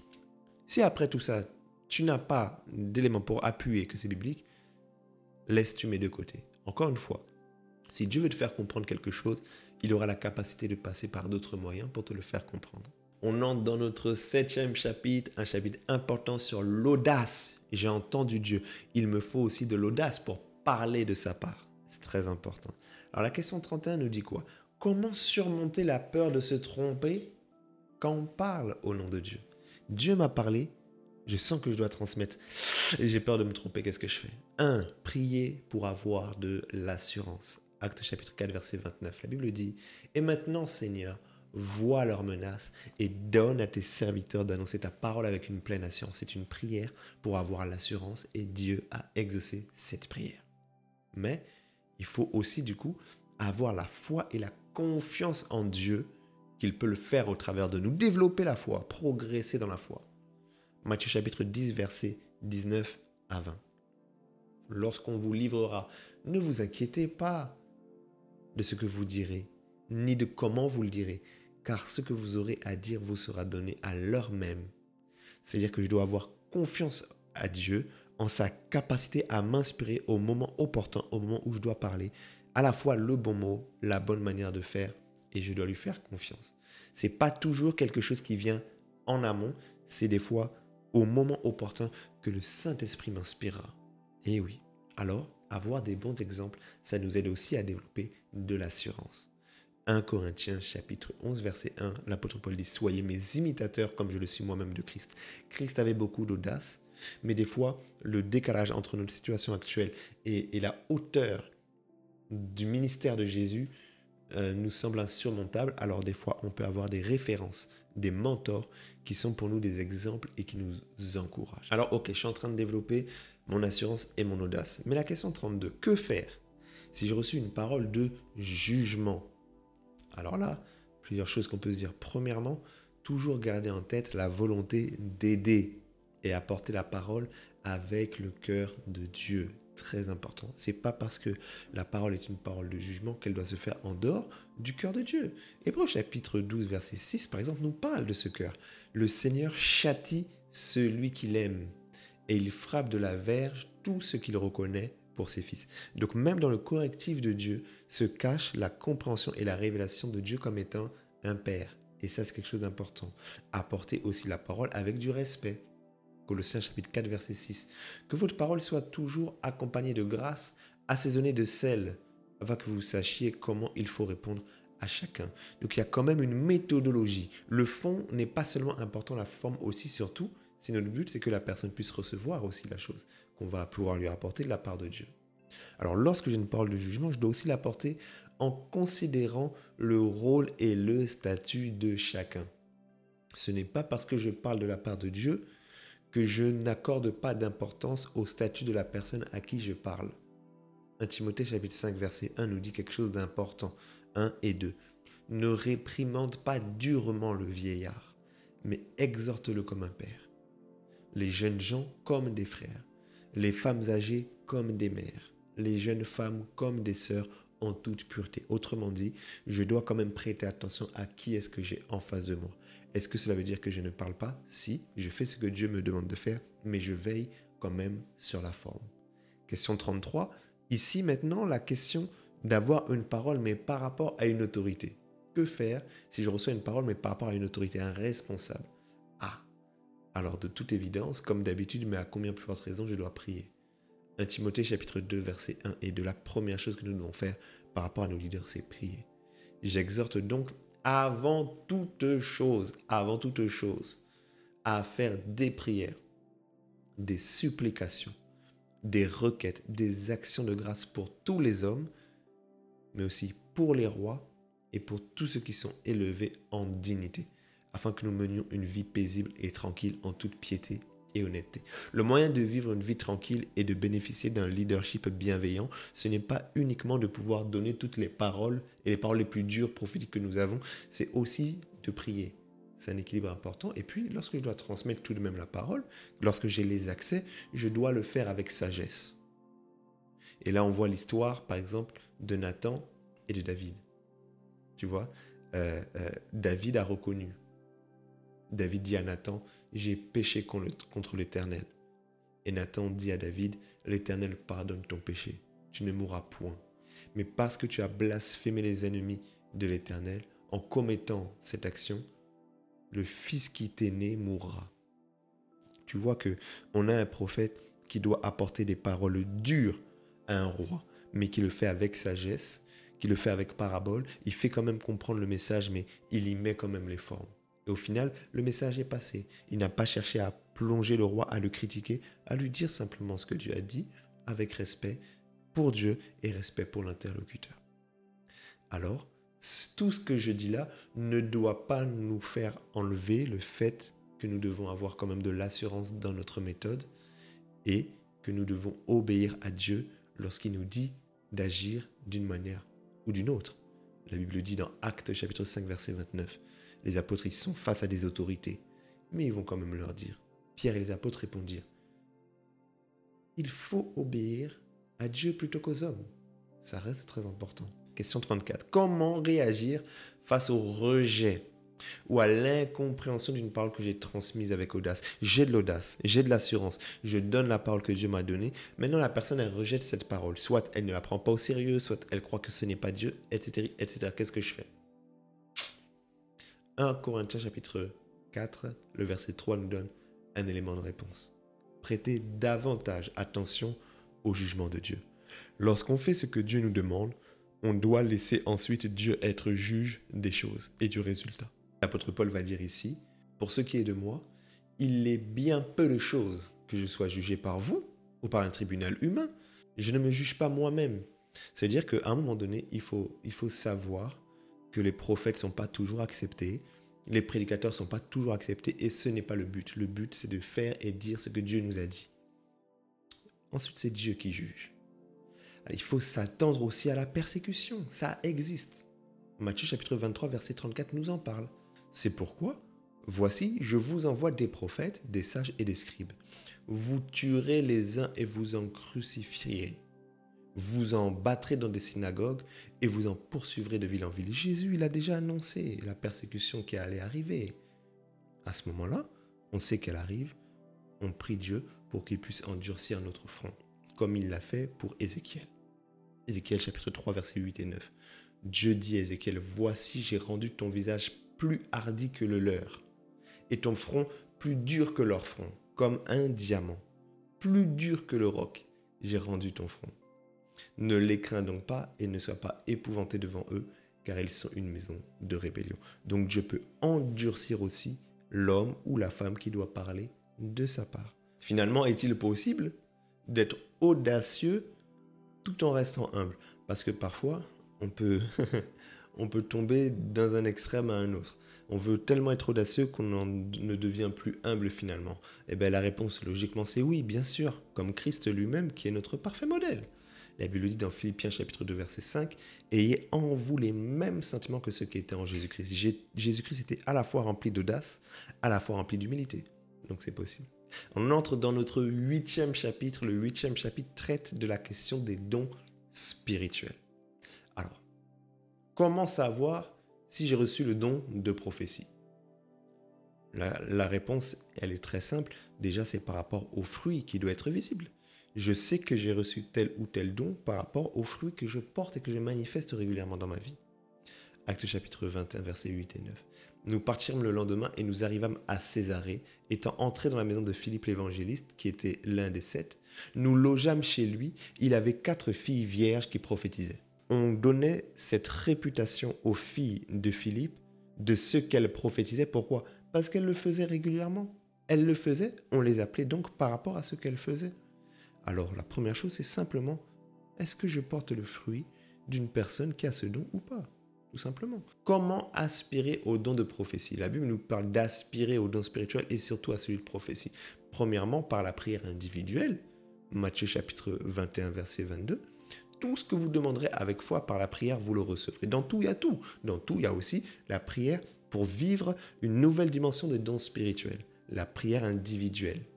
Oui, il y a aussi un équilibre qu'on peut donner, pourquoi pas, avec la prière d'un précurseur. Remarquez bien l'ordre dans lequel je présente les choses. Je parle d'abord de la prière individuelle, ensuite je parle de la prière d'un précurseur. Un précurseur, c'est quelqu'un qui opère déjà dedans, quelqu'un qui est dans le domaine avant moi. Actes chapitre 19, verset 6. L'apôtre Paul voit des gens qui ne sont pas baptisés du Saint-Esprit. Il prie pour eux. La Bible dit, lorsque Paul leur eut imposé les mains, le Saint-Esprit vint sur eux et ils parlaient en langue et prophétisaient. Tu vois? Donc c'est possible aussi que Dieu passe par quelqu'un pour me permettre d'exprimer un don que je dois manifester? Il y a plein d'autres réponses, mais moi je m'arrête sur celle-là, la prière individuelle et la prière d'un précurseur. Pourquoi je ne prophétise plus comme avant? Ah là là là là. Lorsque le passé présente un degré de spiritualité manifeste plus important que le présent. À quoi cela peut-il être dû? Peut-être au péché, peut-être à la rébellion. De Corinthiens chapitre 4, le verset 3-4 nous dit « Si notre évangile est encore voilé, il est voilé pour ceux qui périssent, pour les incrédules, dont le Dieu de ce siècle a aveuglé l'intelligence, afin qu'ils ne vissent pas briller la splendeur de l'évangile de la gloire de Christ, qui est l'image de Dieu. » Alors ce verset, il parle d'abord de la réception du salut, mais moi je l'applique ici dans notre contexte. En réalité, la mauvaise vie et le péché aveuglent aussi notre intelligence spirituelle et nous empêchent de voir l'évangile, la parole de Dieu et l'ensemble des choses que Dieu veut faire et vivre. Ça peut être aussi dû à ça. On peut avoir décliné dans le prophétique et dans le don à cause du péché, d'une mauvaise vie, d'une rébellion à Dieu. Mais ça peut être simplement Dieu qui fait chaque chose bonne en son temps. Ecclésiaste nous le dit. Dieu fait chaque chose bonne en son temps. Ça peut être lié au temps de Dieu. Dieu nous emmenait dans une saison dans laquelle souverainement il souhaitait que nous puissions agir d'une manière et il nous emmène maintenant dans une autre saison dans laquelle il souhaite souverainement que nous puissions agir d'une autre manière. Tout simplement. Alors Dieu peut aussi agir tout simplement autrement. La Bible dit, il y a diversité d'opérations, mais le même Dieu qui opère en tous. Donc lorsque je vois que je ne prophétise plus comme avant, je n'expérimente plus une dimension spirituelle comme avant, ça peut être dû à une erreur de ma part, mais ça peut être simplement la souveraineté de Dieu. Et ça ne veut pas dire que j'ai décliné dans ma maturité spirituelle ou dans le fruit que je porte. Peut-être que Dieu a réorienté aussi les choses, tout simplement. Alors tout à l'heure, j'ai parlé du don spirituel par la prière d'un précurseur. Ça renvoie à une question, la question 40. Puis-je recevoir le don de prophétie par imposition des mains? Je veux prophétiser. Est-ce que je peux simplement aller voir quelqu'un qui prie pour moi, qui m'impose la main, et puis ça y est, j'ai reçu le don? Le débat, il existe. Il semblerait que ça soit possible. Ok, il faut être honnête. Il semblerait que ça soit possible. On a des passages qui nous permettent de le croire. 2 Timothée chapitre 1 verset 6 par exemple nous dit « C'est pourquoi je te rappelle de raviver le don de Dieu qui est en toi par l'imposition de mes mains. » L'apôtre Paul a prié et imposé les mains à son fils dans la foi Timothée pour qu'il expérimente un don de Dieu. C'est le don de Dieu reçu par l'imposition des mains d'un homme. Romains chapitre 1 verset 11. L'apôtre Paul dit « Je désire vous voir afin de vous communiquer quelques dons spirituels pour vous affermir. » Je veux vous communiquer quelques dons spirituels. Tu vois? Donc, il semblerait que ça soit possible que par l'imposition des mains, nous puissions recevoir un don. Je préfère l'équilibrer de manière complémentaire et non en opposition en disant que quand bien même un homme peut nous imposer les mains pour que nous puissions recevoir un don, cela ne peut se faire sans la souveraineté de l'esprit. L'imposition des mains, c'est donc une intervention humaine, mais qui est faite devant le bon vouloir de Dieu et avec son accord. Vous voyez, donc on n'est pas obligé d'opposer les deux idées. Donc on ne parle pas ici de transfert, moi je ne suis pas favorable à cette expression. Transfert, quand on dit je veux communiquer, je ne préfère pas utiliser le mot transfert, mais le terme prière. Je prie pour que Dieu te donne quelque chose par mes mains. Donc là, les 2-3 prochaines questions vont viser à faire la différence entre différents dons spirituels selon la liste qu'on voit dans 1 Corinthiens 12, question 41. Quelle différence entre le don de prophétie et le don de parole de connaissance? Parfois, on les mélange un peu. En fait, le don de prophétie, c'est l'inspiration et la déclaration d'une vérité future ou d'une vérité spirituelle par le Saint-Esprit. Donc, ce n'est pas forcément le futur. Une prophétie, ça peut être dans un culte, quelqu'un qui déclare par l'Esprit « Je suis le Dieu grand, celui qui est capable, j'agis encore aujourd'hui ». C'est une prophétie, ça ne parle pas du futur, ça parle du présent. Ok? Actes chapitre 11, versets 27 et 28. En ces temps-là, des prophètes descendirent de Jérusalem à Antioche. L'un d'eux, nommé Agabus, se leva et annonça par l'Esprit. Vous voyez, donc c'est annoncé par l'Esprit. Et là, il annonçait qu'il y aurait une grande famine sur toute la terre et elle arriva en effet sous Claude. Okay? La parole de connaissance, elle va révéler un fait passé ou un fait présent. C'est une révélation ici. Par exemple, dans Actes chapitre 5, verset 3, lorsque Paul dit « Ananias, pourquoi Satan a-t-il rempli ton cœur? Et tu as menti au Saint-Esprit. Tu as gardé pour toi une partie du prix du champ. » Donc, ça a révélé un mensonge. Ça, c'est la parole de connaissance. C'est une révélation d'un fait passé ou d'un fait présent. Quelqu'un qui peut savoir par l'esprit que la personne est malade. Ok? Question 42. Quelle différence maintenant entre le don de prophétie et le don de la parole de sagesse? On a parlé du don de prophétie, la parole de sagesse, le don de la parole de sagesse. Pour faire une définition la plus simple possible, hein, bien sûr, après on peut aller beaucoup plus techniquement, c'est que c'est une inspiration de Dieu en vue de la résolution d'une problématique par une sagesse divine. Lorsqu'on est coincé, lorsqu'on est bloqué, lorsqu'on ne sait pas quoi faire, que l'intelligence humaine ne peut plus rien faire, le Dieu de toute sagesse peut, par le don de la parole de sagesse, communiquer, insuffler une sagesse pour la réponse à une problématique. Matthieu chapitre 22, verset 21, tu vois que ça peut être un exemple a priori de parole de sagesse. Lorsque on interroge Jésus, il va trouver la sagesse pour répondre aux pharisiens. Il va leur dire « Rendez à César ce qui est à César et à Dieu ce qui est à Dieu ». Et vous voyez que Jésus n'a jamais été pris en défaut, même dans les questions complexes qu'on pouvait lui poser. Pourquoi? Parce qu'il avait aussi une sagesse qui était supérieure. Ici, j'insiste, donc une sagesse qui n'est pas en fait du rationalisme ou de l'intelligence. C'est une portion de la sagesse de Dieu qu'il nous adresse pour répondre à un besoin spécifique. Question 43. Quelle différence entre le don de prophétie et le don de discernement des esprits? Le don de discernement des esprits, de parole de connaissance, de parole de sagesse et de prophétie ensemble forment ce qu'on appelle aussi les dons prophétiques.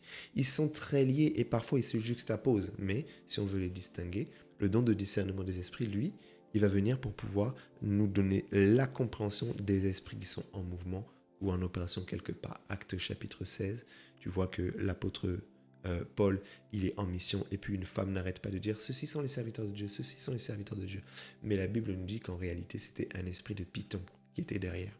Donc, si on restait juste sur les mots, cette personne pouvait même sembler prophétiser ou reconnaître simplement le ministère des apôtres. Mais le don de discernement des esprits permet de savoir que derrière telle parole, telle action, tel discours, tel phénomène, en réalité, se cache une entité spirituelle, diabolique ou divine. Alors, comment progresser dans le don de prophétie?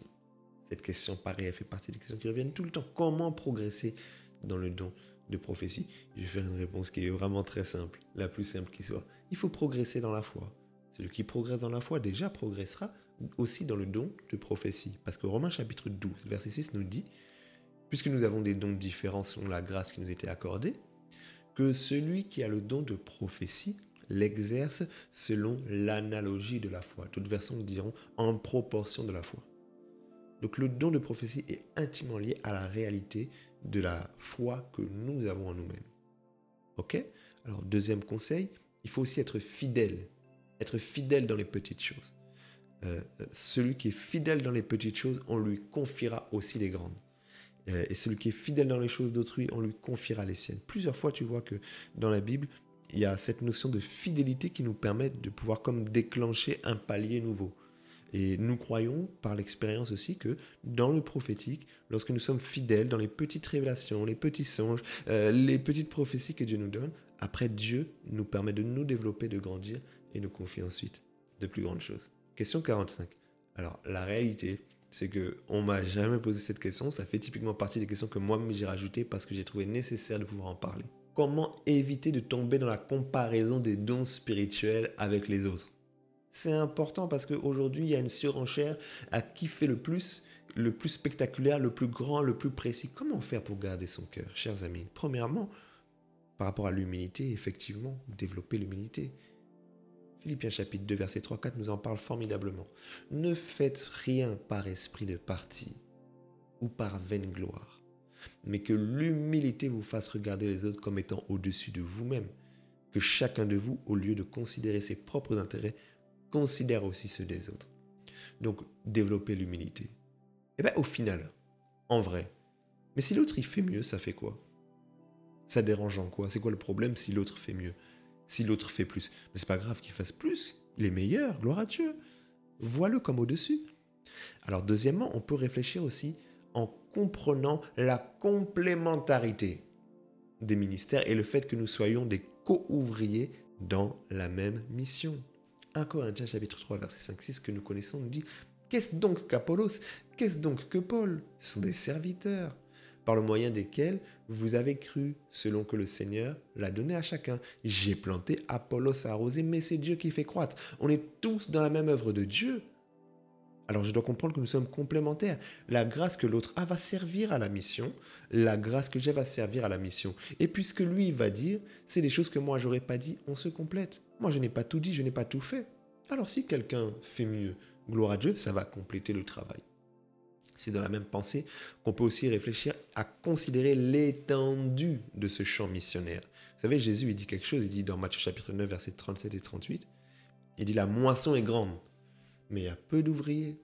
Priez donc le maître de la moisson d'envoyer des ouvriers dans la moisson. » Alors lorsque je vois d'autres personnes et que je sens mon cœur vouloir jalouser, je dois me rappeler, il y a tellement de gens qui ont besoin du Seigneur, tellement d'âmes blessées dans les églises, tellement d'âmes perdues en dehors des églises, mais pourvu que toute l'assemblée soit composée de prophètes, comme disait Moïse. C'est très important. Gardez en vue le salut des âmes. C'est le plus important. Philippiens 1, versets 15 à 18. Quelques-uns, il est vrai, prêchent Christ par esprit de dispute, mais d'autres le prêchent avec des dispositions bienveillantes. Ceux-ci agissent par amour, sachant que je suis établi dans la défense de l'évangile, blablabla, tandis que d'autres sont animés d'un esprit de dispute. Ils annoncent Christ par des motifs qui ne sont pas purs, avec la pensée de me susciter quelques tribulations dans mes liens. Il dit qu'importe, de toute manière, que ce soit pour l'apparence ou sincèrement, Christ n'en est pas moins prêché pour autant. Je m'en réjouis et je m'en réjouis encore. C'est un passage extraordinaire. L'apôtre Paul, il est en train de dire que, au pire, même s'il y a des gens qui le font avec un bon cœur, même s'il y a des gens qui le font avec un mauvais cœur, au pire, même Christ est prêché, c'est bon. Même s'il y a des gens qui prophétisent de manière bizarre, même s'il y a des personnes qui sont extravagants, même s'il y a des gens qui n'ont pas la même éthique, même s'il y a des gens qui font ça, tu sens qu'ils sont un peu remplis d'eux-mêmes, au pire, ils prêchent Jésus, il y a des gens qui entendent le message de l'évangile, let's go, pas de problème. On entre déjà dans l'avant-dernier chapitre, le chapitre 9 et la question du ministère. La question 46 nous dit, si je suis appelé au ministère prophétique, est-ce que je dois avoir un père spirituel qui est prophète? La réponse est non. Alors, il y a le débat sur la notion de père spirituel que je ne vais pas aborder, mais admettons que nous ayons un père spirituel, mais on peut avoir plusieurs conducteurs, plusieurs conseillers, plusieurs coachs. Oui, ça c'est possible, comme l'apôtre Paul le disait lui-même. Il le dit dans Corinthiens chapitre 4, verset 15. Quand vous auriez 10 000 conducteurs dans le Christ, vous n'avez pas beaucoup de pères, car c'est moi, en Christ Jésus, qui vous ai engendré. Donc, en soi, on peut avoir un père spirituel qui ne bouge pas, qui n'est pas prophète, mais avoir un coach, un mentor qui lui est prophète. Et aussi la question de savoir que certaines personnes ont exercé le ministère prophétique sans qu'on puisse avoir d'exemple de père prophète. Qui était le père spirituel de Élie? On ne sait pas. Il n'y avait pas de père prophète, en tout cas ce n'est pas précisé. Jean-Baptiste n'avait pas un père prophète, mais un père sacrificateur. Comment discerner si je suis appelé à un ministère prophétique ou si j'ai simplement le don de prophétie? C'est une question importante que certaines personnes se posent. Je vois que j'ai un don de prophétie, mais est-ce que j'ai le ministère? Alors, moi je dirais qu'il faut se rappeler que le don, c'est une manifestation de l'esprit. Ok, 1 Corinthiens 14, 3. Ça répond à un besoin. Celui qui prophétise, il parle aux hommes, il les édifie, il les exhorte, il les console. D'accord. Par contre, le ministère prophétique, c'est pas une action. C'est un rôle qu'on joue dans le corps de Christ. Et c'est là, en fait, que va faire la différence. Le don de prophétie, c'est une action. Je réponds à un besoin précis, ponctuel par le don que Dieu m'a donné. Lorsque j'ai le ministère prophétique, je suis moi-même un don, mais précisément, je joue un rôle. Éphésiens chapitre 4 nous dit que Dieu a donné les uns comme apôtres, les autres comme prophètes, les autres comme évangélistes, les autres comme docteurs, comme pasteurs, comme évangélistes. Mais c'est pourquoi? C'est pour le perfectionnement des saints en vue de l'œuvre du ministère et de l'édification du corps de Christ. L'appel au ministère prophétique, il est plus global et il comprend un rôle à jouer sur l'échelle de sa vie dans le corps de Christ, qui dépasse la simple réponse à un besoin d'une orientation, pour faire simple, que quelqu'un pourrait avoir dans le culte ou en dehors. Question 48. Quels sont justement les fruits visibles d'un ministère prophétique authentique? À quoi je peux reconnaître un ministère prophétique? Alors, le ministère prophétique authentique, il répond aux caractéristiques générales du ministère. J'ai cité Éphésiens chapitre 4 tout à l'heure. le verset 11, mais si on va un peu plus loin, la Bible précise, pour le perfectionnement des saints en vue de l'œuvre du ministère, c'est pour l'édification du corps de Christ, jusqu'à ce que nous soyons tous parvenus à l'unité de la foi et de la connaissance du Fils de Dieu, à l'état d'homme fait, à la mesure de la stature parfaite de Christ, afin que nous ne soyons plus des enfants flottants et emportés à tout vent de doctrine. Ça, c'est le fruit d'un ministère. Un vrai ministère authentique, il doit répondre à ça. Il doit rendre les gens plus matures, plus stables dans la foi, plus ressemblants à Jésus. Quelqu'un peut avoir tous les titres, si on ne reconnaît pas le fruit de son ministère dans les actions qui sont présentées ici dans Éphésiens chapitre 4, dans ce perfectionnement de la communauté, on ne peut pas dire que c'est un ministère authentique. Vous voyez ? Alors maintenant, la Bible dans le Nouveau Testament ne nous présente pas en réalité de définition précise et claire du ministère prophétique. D'accord ? Donc restons déjà sur ces réalités qui sont liées au ministère général. Maintenant, oui, c'est vrai, on peut considérer quelques caractéristiques du ministère prophétique spécifiquement.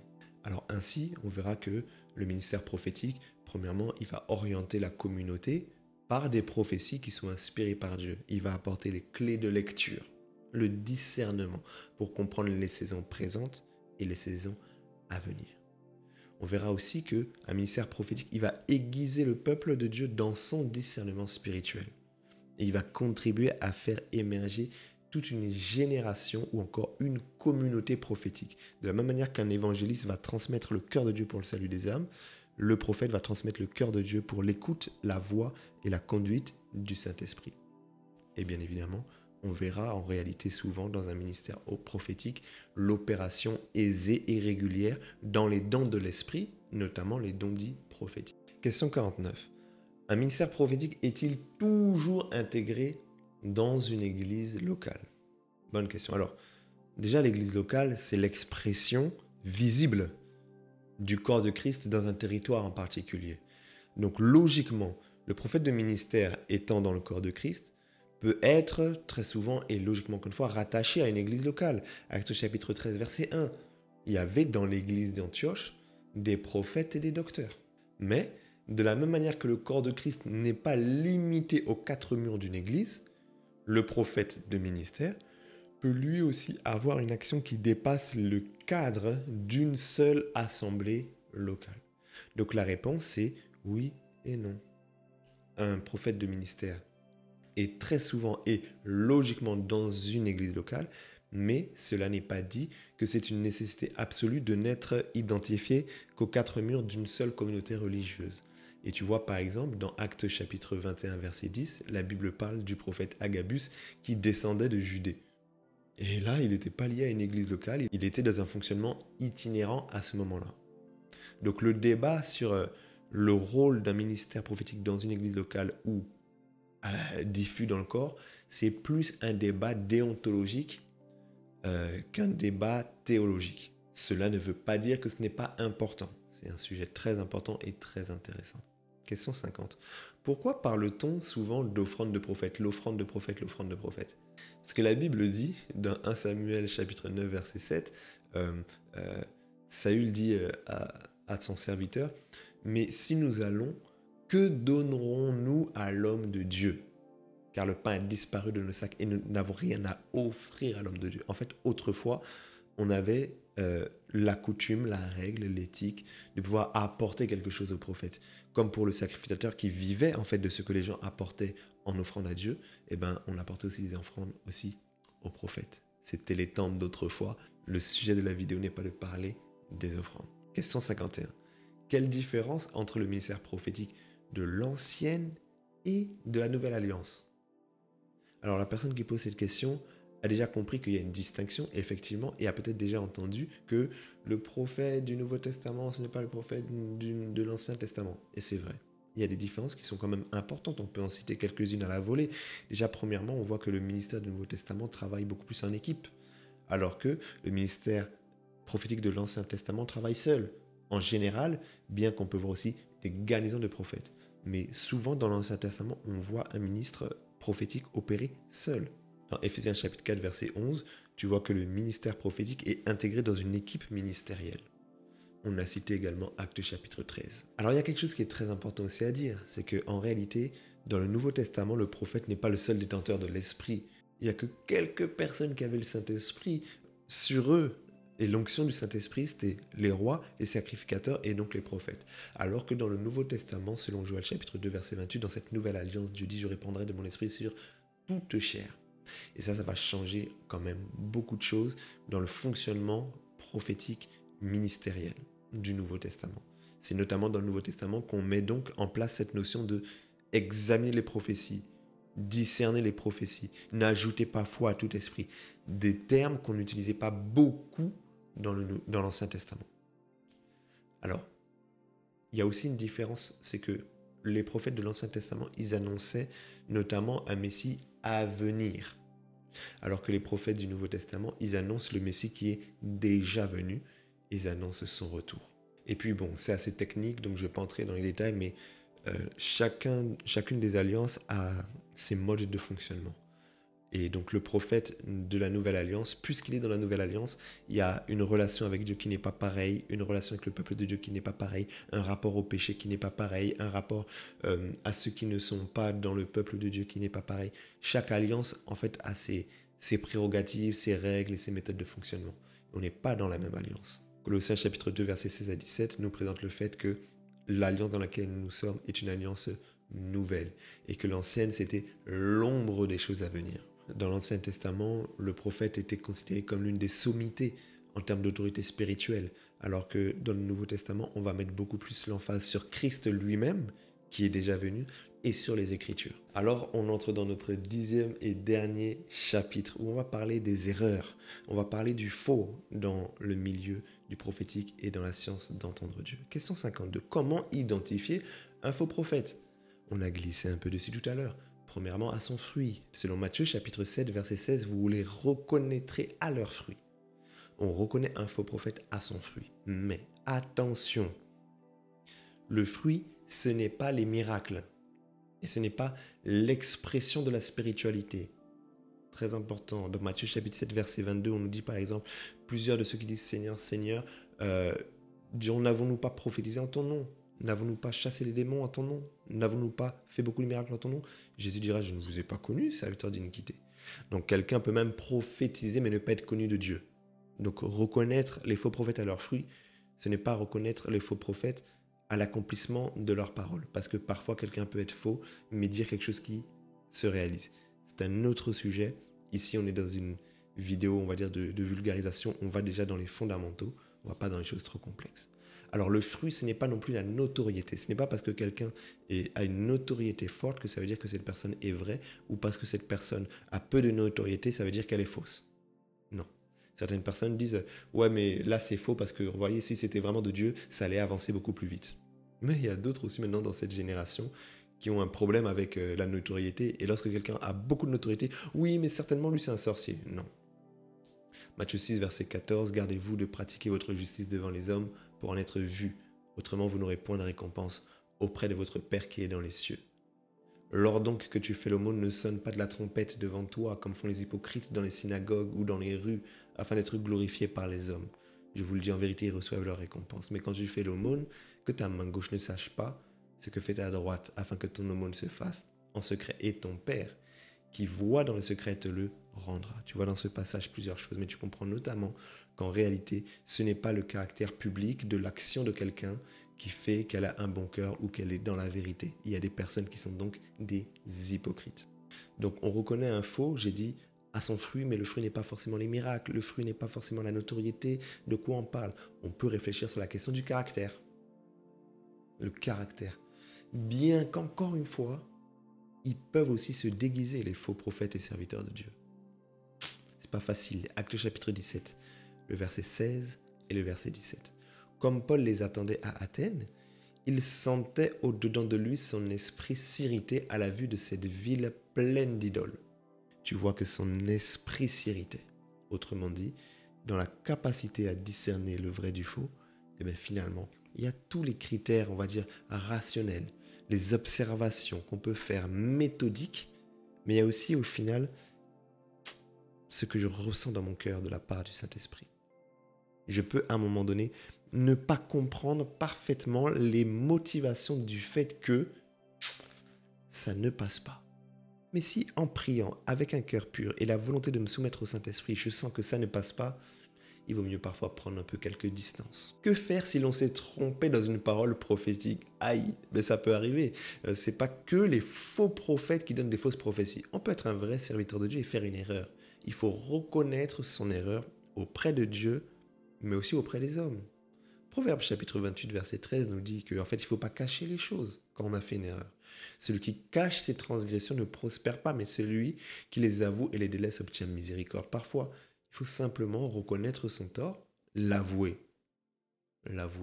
Et puis, on obtiendra le pardon, la miséricorde de Dieu, et puis de la personne peut-être qu'on aurait offensée par une fausse prophétie ou qu'on aurait scandalisée.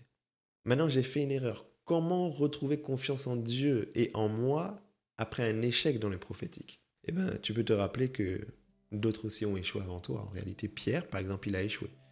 Dans Matthieu chapitre 26, versets 69 et 70.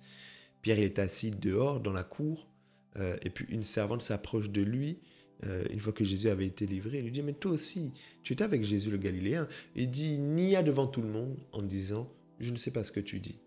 Donc, le grand Pierre, le prédicateur de la Pentecôte, l'apôtre par excellence, il a fait des erreurs, il s'est trompé. Mais ça n'a pas empêché à Dieu de le relever et de continuer son chemin. On peut faire des erreurs, mais on peut avancer et on peut se relever. La Bible dit dans Proverbe chapitre 24, verset 16, « 7 fois le juste tombe, il se relève. » 7 fois le juste tombe et il se relève. Alors, on peut tomber, mais il faut quand même se relever. Et il faut rester finalement à l'écoute de Dieu. Le piège, c'est que lorsque j'ai fait une erreur, au final, je me déconnecte de Dieu. Non, au contraire, je dois rester, à combien de fortes raisons, connecté à Dieu. C'est là où tu vois que Samuel, par exemple, le prophète, a failli faire une erreur lorsqu'il était parti pour aller oindre celui que Dieu avait choisi comme roi. 1 Samuel, chapitre 16, le verset 6 et 7. Lorsqu'ils furent arrivés, Samuel vit Eliab, et il dit en lui-même, certainement, loin de l'Éternel est devant moi. Mais l'Éternel dit à Samuel, ne regarde pas à l'apparence, ni à la hauteur de sa taille, car je l'ai rejeté. Ce n'est pas ce que l'homme voit, car l'homme regarde à l'apparence, mais l'Éternel regarde au cœur. Le prophète Samuel allait faire une erreur. Il allait se tromper, mais il est resté connecté à Dieu, ce qui lui a permis en fait de pouvoir revenir, de garder la lucidité et d'être à nouveau sur le bon chemin et faire la bonne décision, le bon choix, la bonne prophétie. Alors finalement, faire une ou plusieurs erreurs dans le prophétique, justement, signifie-t-elle que peut-être que je ne suis pas appelé tout simplement? Bon, je répondrai que non, parce qu'on peut faire des erreurs. Dans Matthieu chapitre 16, tu vois que Pierre, à un moment donné, ce n'est pas la chair ni le sang qui lui a révélé que Jésus était le Christ, le Fils de Dieu. C'était le Père qui était dans le ciel. Un bon point, il a bien prophétisé. Mais juste après, Pierre dit que Jésus ne doit pas mourir à la croix. Puis Jésus le reprend sévèrement et il dit, arrière de moi Satan, tes pensées, ce n'est pas les pensées de Dieu, mais ce sont celles des hommes. Il s'est trompé. Eh bien, ça peut arriver. Lorsque je parle comme ça ne veut pas dire qu'on ne doit pas avoir une exigence. On doit avoir une très grande exigence envers celles et ceux qui parlent de la part de Dieu. Je suis juste en train de dire que l'erreur peut arriver et ne veut pas dire que l'appel n'est pas vrai. 56. Comment protéger l'Église contre les abus dans le domaine prophétique? Parce que finalement, quand il y a des abus et des erreurs, ça peut avoir des grandes conséquences. Première chose, mettre en place une vigilance collective. Une vigilance collective. 1 Corinthiens chapitre 14, verset 29. Que les prophètes parlent, 2 ou 3, et que les autres jugent. Si à un moment donné, tout le monde prophétise et personne juge, on n'a pas la vigilance collective, on ouvre la porte à l'erreur. Très important. Deuxièmement, l'enseignement. 1 Corinthiens 12, 1. Pour ce qui concerne les dons spirituels, je ne veux pas, frères, que vous soyez dans l'ignorance. C'est ce que dit Paul, c'est son propos introductif, avant de parler en longueur et en longueur pour enseigner les Corinthiens sur l'utilisation, l'exercice des dons spirituels dans l'Église. Très important. Donc la perfection n'existe pas. C'est quelque chose qu'il faut se dire, mais on doit travailler pour que les choses se passent bien. L'apôtre Paul, il dit, je sais que quand je partirai, il s'introduira des loups cruels qui n'épargneront pas le troupeau. Donc, il peut y avoir en réalité des couacs, mais on doit tout faire pour que ça se passe bien. Et notamment, on doit éprouver les ministères, voire même censurer certains ministères. Oui, J'ai parlé déjà d'éprouver les ministères. Parlons de la censure des ministères. Apocalypse chapitre 2, verset 20, c'est Jésus lui-même qui parle. Et il dit, moi ce que j'ai contre toi, c'est que tu laisses la femme Jézabel, qui se dit prophétesse, enseigner et séduire mes serviteurs pour qu'ils se livrent à l'impudicité et qu'ils mangent des viandes sacrifiées aux idoles. Était-ce un esprit? Était-ce une véritable personne? Point d'interrogation. Mais il y avait un besoin de censure qui n'a pas été fait. Et Dieu a reproché le fait qu'on a laissé des personnes parler, prophétiser, enseigner. Des personnes qui ne devaient pas le faire. Donc il doit y avoir la censure aussi pour protéger l'Église. Ce n'est pas à tout le monde qu'on donne le micro ou l'opportunité d'exprimer sa pensée. Non. Comment réagir si quelqu'un me partage une parole prophétique qui est clairement erronée? Quelqu'un qui te dit quelque chose et tu es sûr que, en tout cas là, c'est pas Dieu. Quelqu'un qui vient, tu t'appelles Jacques. Je ne m'appelle pas Jacques, je m'appelle Samuel. Qu'est-ce que tu fais? Bon, la Bible met davantage l'emphase sur le fait qu'on doit examiner. La Bible ne met pas beaucoup l'emphase sur la réponse qu'on doit donner à l'autre une fois qu'on a examiné. Tu vois? Mais bon, on peut trouver 2-3 passages qui nous donnent des indications de réaction qu'on pourrait avoir. Galates 6, verset 1, par exemple, nous dit « Frère, si un homme est surpris en quelque faute, vous qui êtes spirituels, redressez-le avec un esprit de douceur. Prends garde à toi-même aussi de peur que tu ne sois aussi tenté. » Donc, si quelqu'un a été pris dans une faute ou dans une erreur, eh ben, si toi tu as la maturité, la spiritualité de voir que là ça va pas, eh ben, tu le dis à la personne, mais tu le dis avec douceur.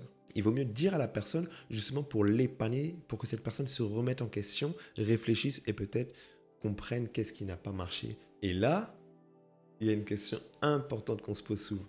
Comment expliquer qu'une personne, elle donne des vraies prophéties, cette fois-ci, ce n'est pas des fausses prophéties, c'est des vraies prophéties, mais quand tu regardes sa vie, elle vit de manière contraire aux Écritures. Ah, comment on se positionne par rapport à ça? Il y a plein de choses à dire. Déjà, il faut dire que Dieu, il peut utiliser des instruments qui sont imparfaits pour faire éclater sa gloire. Il faut être clair avec ça. 1 Corinthiens, chapitre 1, verset 27, l'apôtre Paul, il le dit, Dieu a choisi les choses folles pour confondre les sages. Il a choisi les choses faibles pour confondre les fortes. Il a choisi les choses viles. Ok? Donc Dieu peut avoir des instruments imparfaits. Maintenant, dans les instruments imparfaits, en réalité, Dieu peut même parler, oui, par des hommes pécheurs. Ou plutôt, des hommes pécheurs peuvent même parler de la part de Dieu. On l'a cité tout à l'heure, Matthieu 7, 22. Des gens, ils disent, n'avons-nous pas prophétisé en ton nom? Ils ont prophétisé, mais Jésus dit serviteur d'iniquité. Autrement dit, certainement qu'ils n'avaient pas une bonne vie, pourtant ils prophétisaient. Il faut comprendre aussi que Dieu ne se précipite pas à retirer son onction. Pourquoi? Certainement pour laisser aussi le temps de la repentance. Nous, on aurait aimé qu'à partir du moment où quelqu'un fait un pas de travers, Dieu retire l'onction prophétique. Non. Dieu, il est lent à la colère. Aussi, il pardonne et il laisse aux gens le temps de se repentir. 2 Pierre, chapitre 3, verset 9. Le Seigneur ne tarde pas dans l'accomplissement de sa promesse, comme quelques-uns le croient, mais il use de patience envers vous, ne voulant pas qu'aucun périsse, mais que tous arrivent à la repentance. Alors tu comprends que Dieu ne se précipite pas à détruire. Là, on parle de la promesse du jugement, des temps de la fin. Dieu n'est pas pressé. Pourquoi? Parce que il veut qu'il y ait un maximum qui soit sauvé. Ça, c'est important. Très important. Parce que Dieu peut finalement à la fois attendre pour que la personne qui vit mal se repente, mais finalement, Dieu peut passer par un instrument qui est imparfait parce qu'au final, il a tellement envie de sauver les autres personnes. C'est là où tu vois certaines personnes, ils ont des postes de responsabilité. Ils peuvent même être des pasteurs. Tu vois qu'ils prophétisent alors qu'ils vivent mal, mais parce que Dieu voit le peuple qui est là. Et Dieu veut faire du bien à ce peuple. Alors, des fois, Dieu passe même par un instrument qui n'est pas bon du tout. La Bible dit que Dieu veut que tout homme soit sauvé et parvienne à la connaissance de la vérité. C'est très important. Question 59. Un jour, on m'a posé cette question, ça m'a tellement fait rire, j'étais obligé de la mettre. Pourquoi ce sont toujours les prophètes qui créent des problèmes et des scandales? On m'a dit ça un jour. Bon, c'est assez amusant, mais on peut quand même réfléchir à la question. Déjà, il faut comprendre que dans 1 Corinthiens chapitre 12, tu vois que les membres du corps de Christ sont comme des organes d'un même corps humain. Et tous les organes n'ont pas le même degré de visibilité. C'est-à-dire qu'il arrive parfois en fait que déjà, premièrement, les ministres de Dieu sont plus visibles que les fidèles qui n'ont pas peut-être de notoriété. Et certains prophètes encore plus ont une notoriété encore plus grande. Alors en fait, c'est pas que ils font plus de mal. C'est juste qu'ils sont plus visibles. Donc quand ils font du mal, on le voit davantage. C'est surtout ça pour moi, la réponse qu'il y a à dire. Après, il y a aussi le fonctionnement atypique aussi de certains ministères qui, sous prétexte qu'ils sont prophètes ou qu'ils seraient a priori prophètes, se considèrent comme au-dessus de tout le monde puisqu'ils entendent Dieu directement. Et donc, ils ne bénéficient pas d'un système de contrôle, d'autoprotection, d'équilibre qu'on peut se donner dans une communion fraternelle ou dans une commission de travail équilibrée dans laquelle on a des comptes à se rendre. Pourquoi ? Parce que vu qu'ils se disent prophètes, ils considèrent que c'est Dieu qui leur parle directement. Orgueil dans le discours que ne se donnera peut-être pas quelqu'un qui est évangéliste, quelqu'un qui est pasteur. Bon, ce sont des réflexions à poser. Bon, la question est amusante, je nous la partage. Et on est déjà sur la dernière question, et là, elle est importante. Une question de conclusion. Que faire ? Que faire après avoir entendu Dieu ? Eh bien, chers amis, mettre la parole en pratique. Jacques chapitre 1, verset 22. Mettez la parole en pratique et ne vous contentez pas ou encore ne vous bornez pas à l'écouter seulement en vous trompant par des faux raisonnements. C'est très important. Matthieu chapitre 7, verset 24 nous parle de quelque chose de semblable. Jésus parlait et dit, c'est pourquoi quiconque entend ces paroles que je dis et les met en pratique sera semblable à un homme prudent qui a bâti sa maison sur le roc. Tu peux avoir toutes les prophéties du monde. Tu peux entendre Dieu avec la fibre. C'est rapide, c'est du haut débit. Si tu ne mets pas en pratique, ça vaut zéro, ça vaut rien. Ça ne vaut rien. Je connais des personnes qui entendent Dieu tout le temps. Mais il n'y a rien qui sort de leur vie. Et ces personnes, je crains pour leur salut. Et il y a des personnes pour qui entendre Dieu, en tout cas dans le volet un peu plus extraordinaire, surprenant, extravagant, c'est quelque chose de très rare, voire qui n'est jamais arrivé, des expériences spirituelles fortes, mais pourtant leurs vies sont alignées à la parole de Dieu. Et ils appliquent ce que Dieu veut. Jean chapitre 13, verset 17 nous dit « Si vous savez ces choses, vous êtes heureux, pourvu que vous les pratiquiez. » Donc, l'accomplissement du chrétien n'est pas dans le fait d'entendre la voix de Dieu. Entendre la voix de Dieu est un moyen pour vivre l'accomplissement du chrétien. Et ça, c'est une belle conclusion, je pense. Alors voilà, on est à la fin de cette vidéo. J'espère qu'elle t'a plu et qu'elle aura contribué à ton édification. Si c'est le cas, eh ben, tu peux le dire aussi en commentaire, partager cette vidéo, pourquoi pas à quelqu'un qui pourrait être édifié, mais surtout n'hésite pas à poser une question à laquelle je n'aurais peut-être pas répondu, et puis que ça soit moi ou l'ensemble de la communauté, en commentaire, on répondra pour aller encore un peu plus loin. Béret rouge, repos.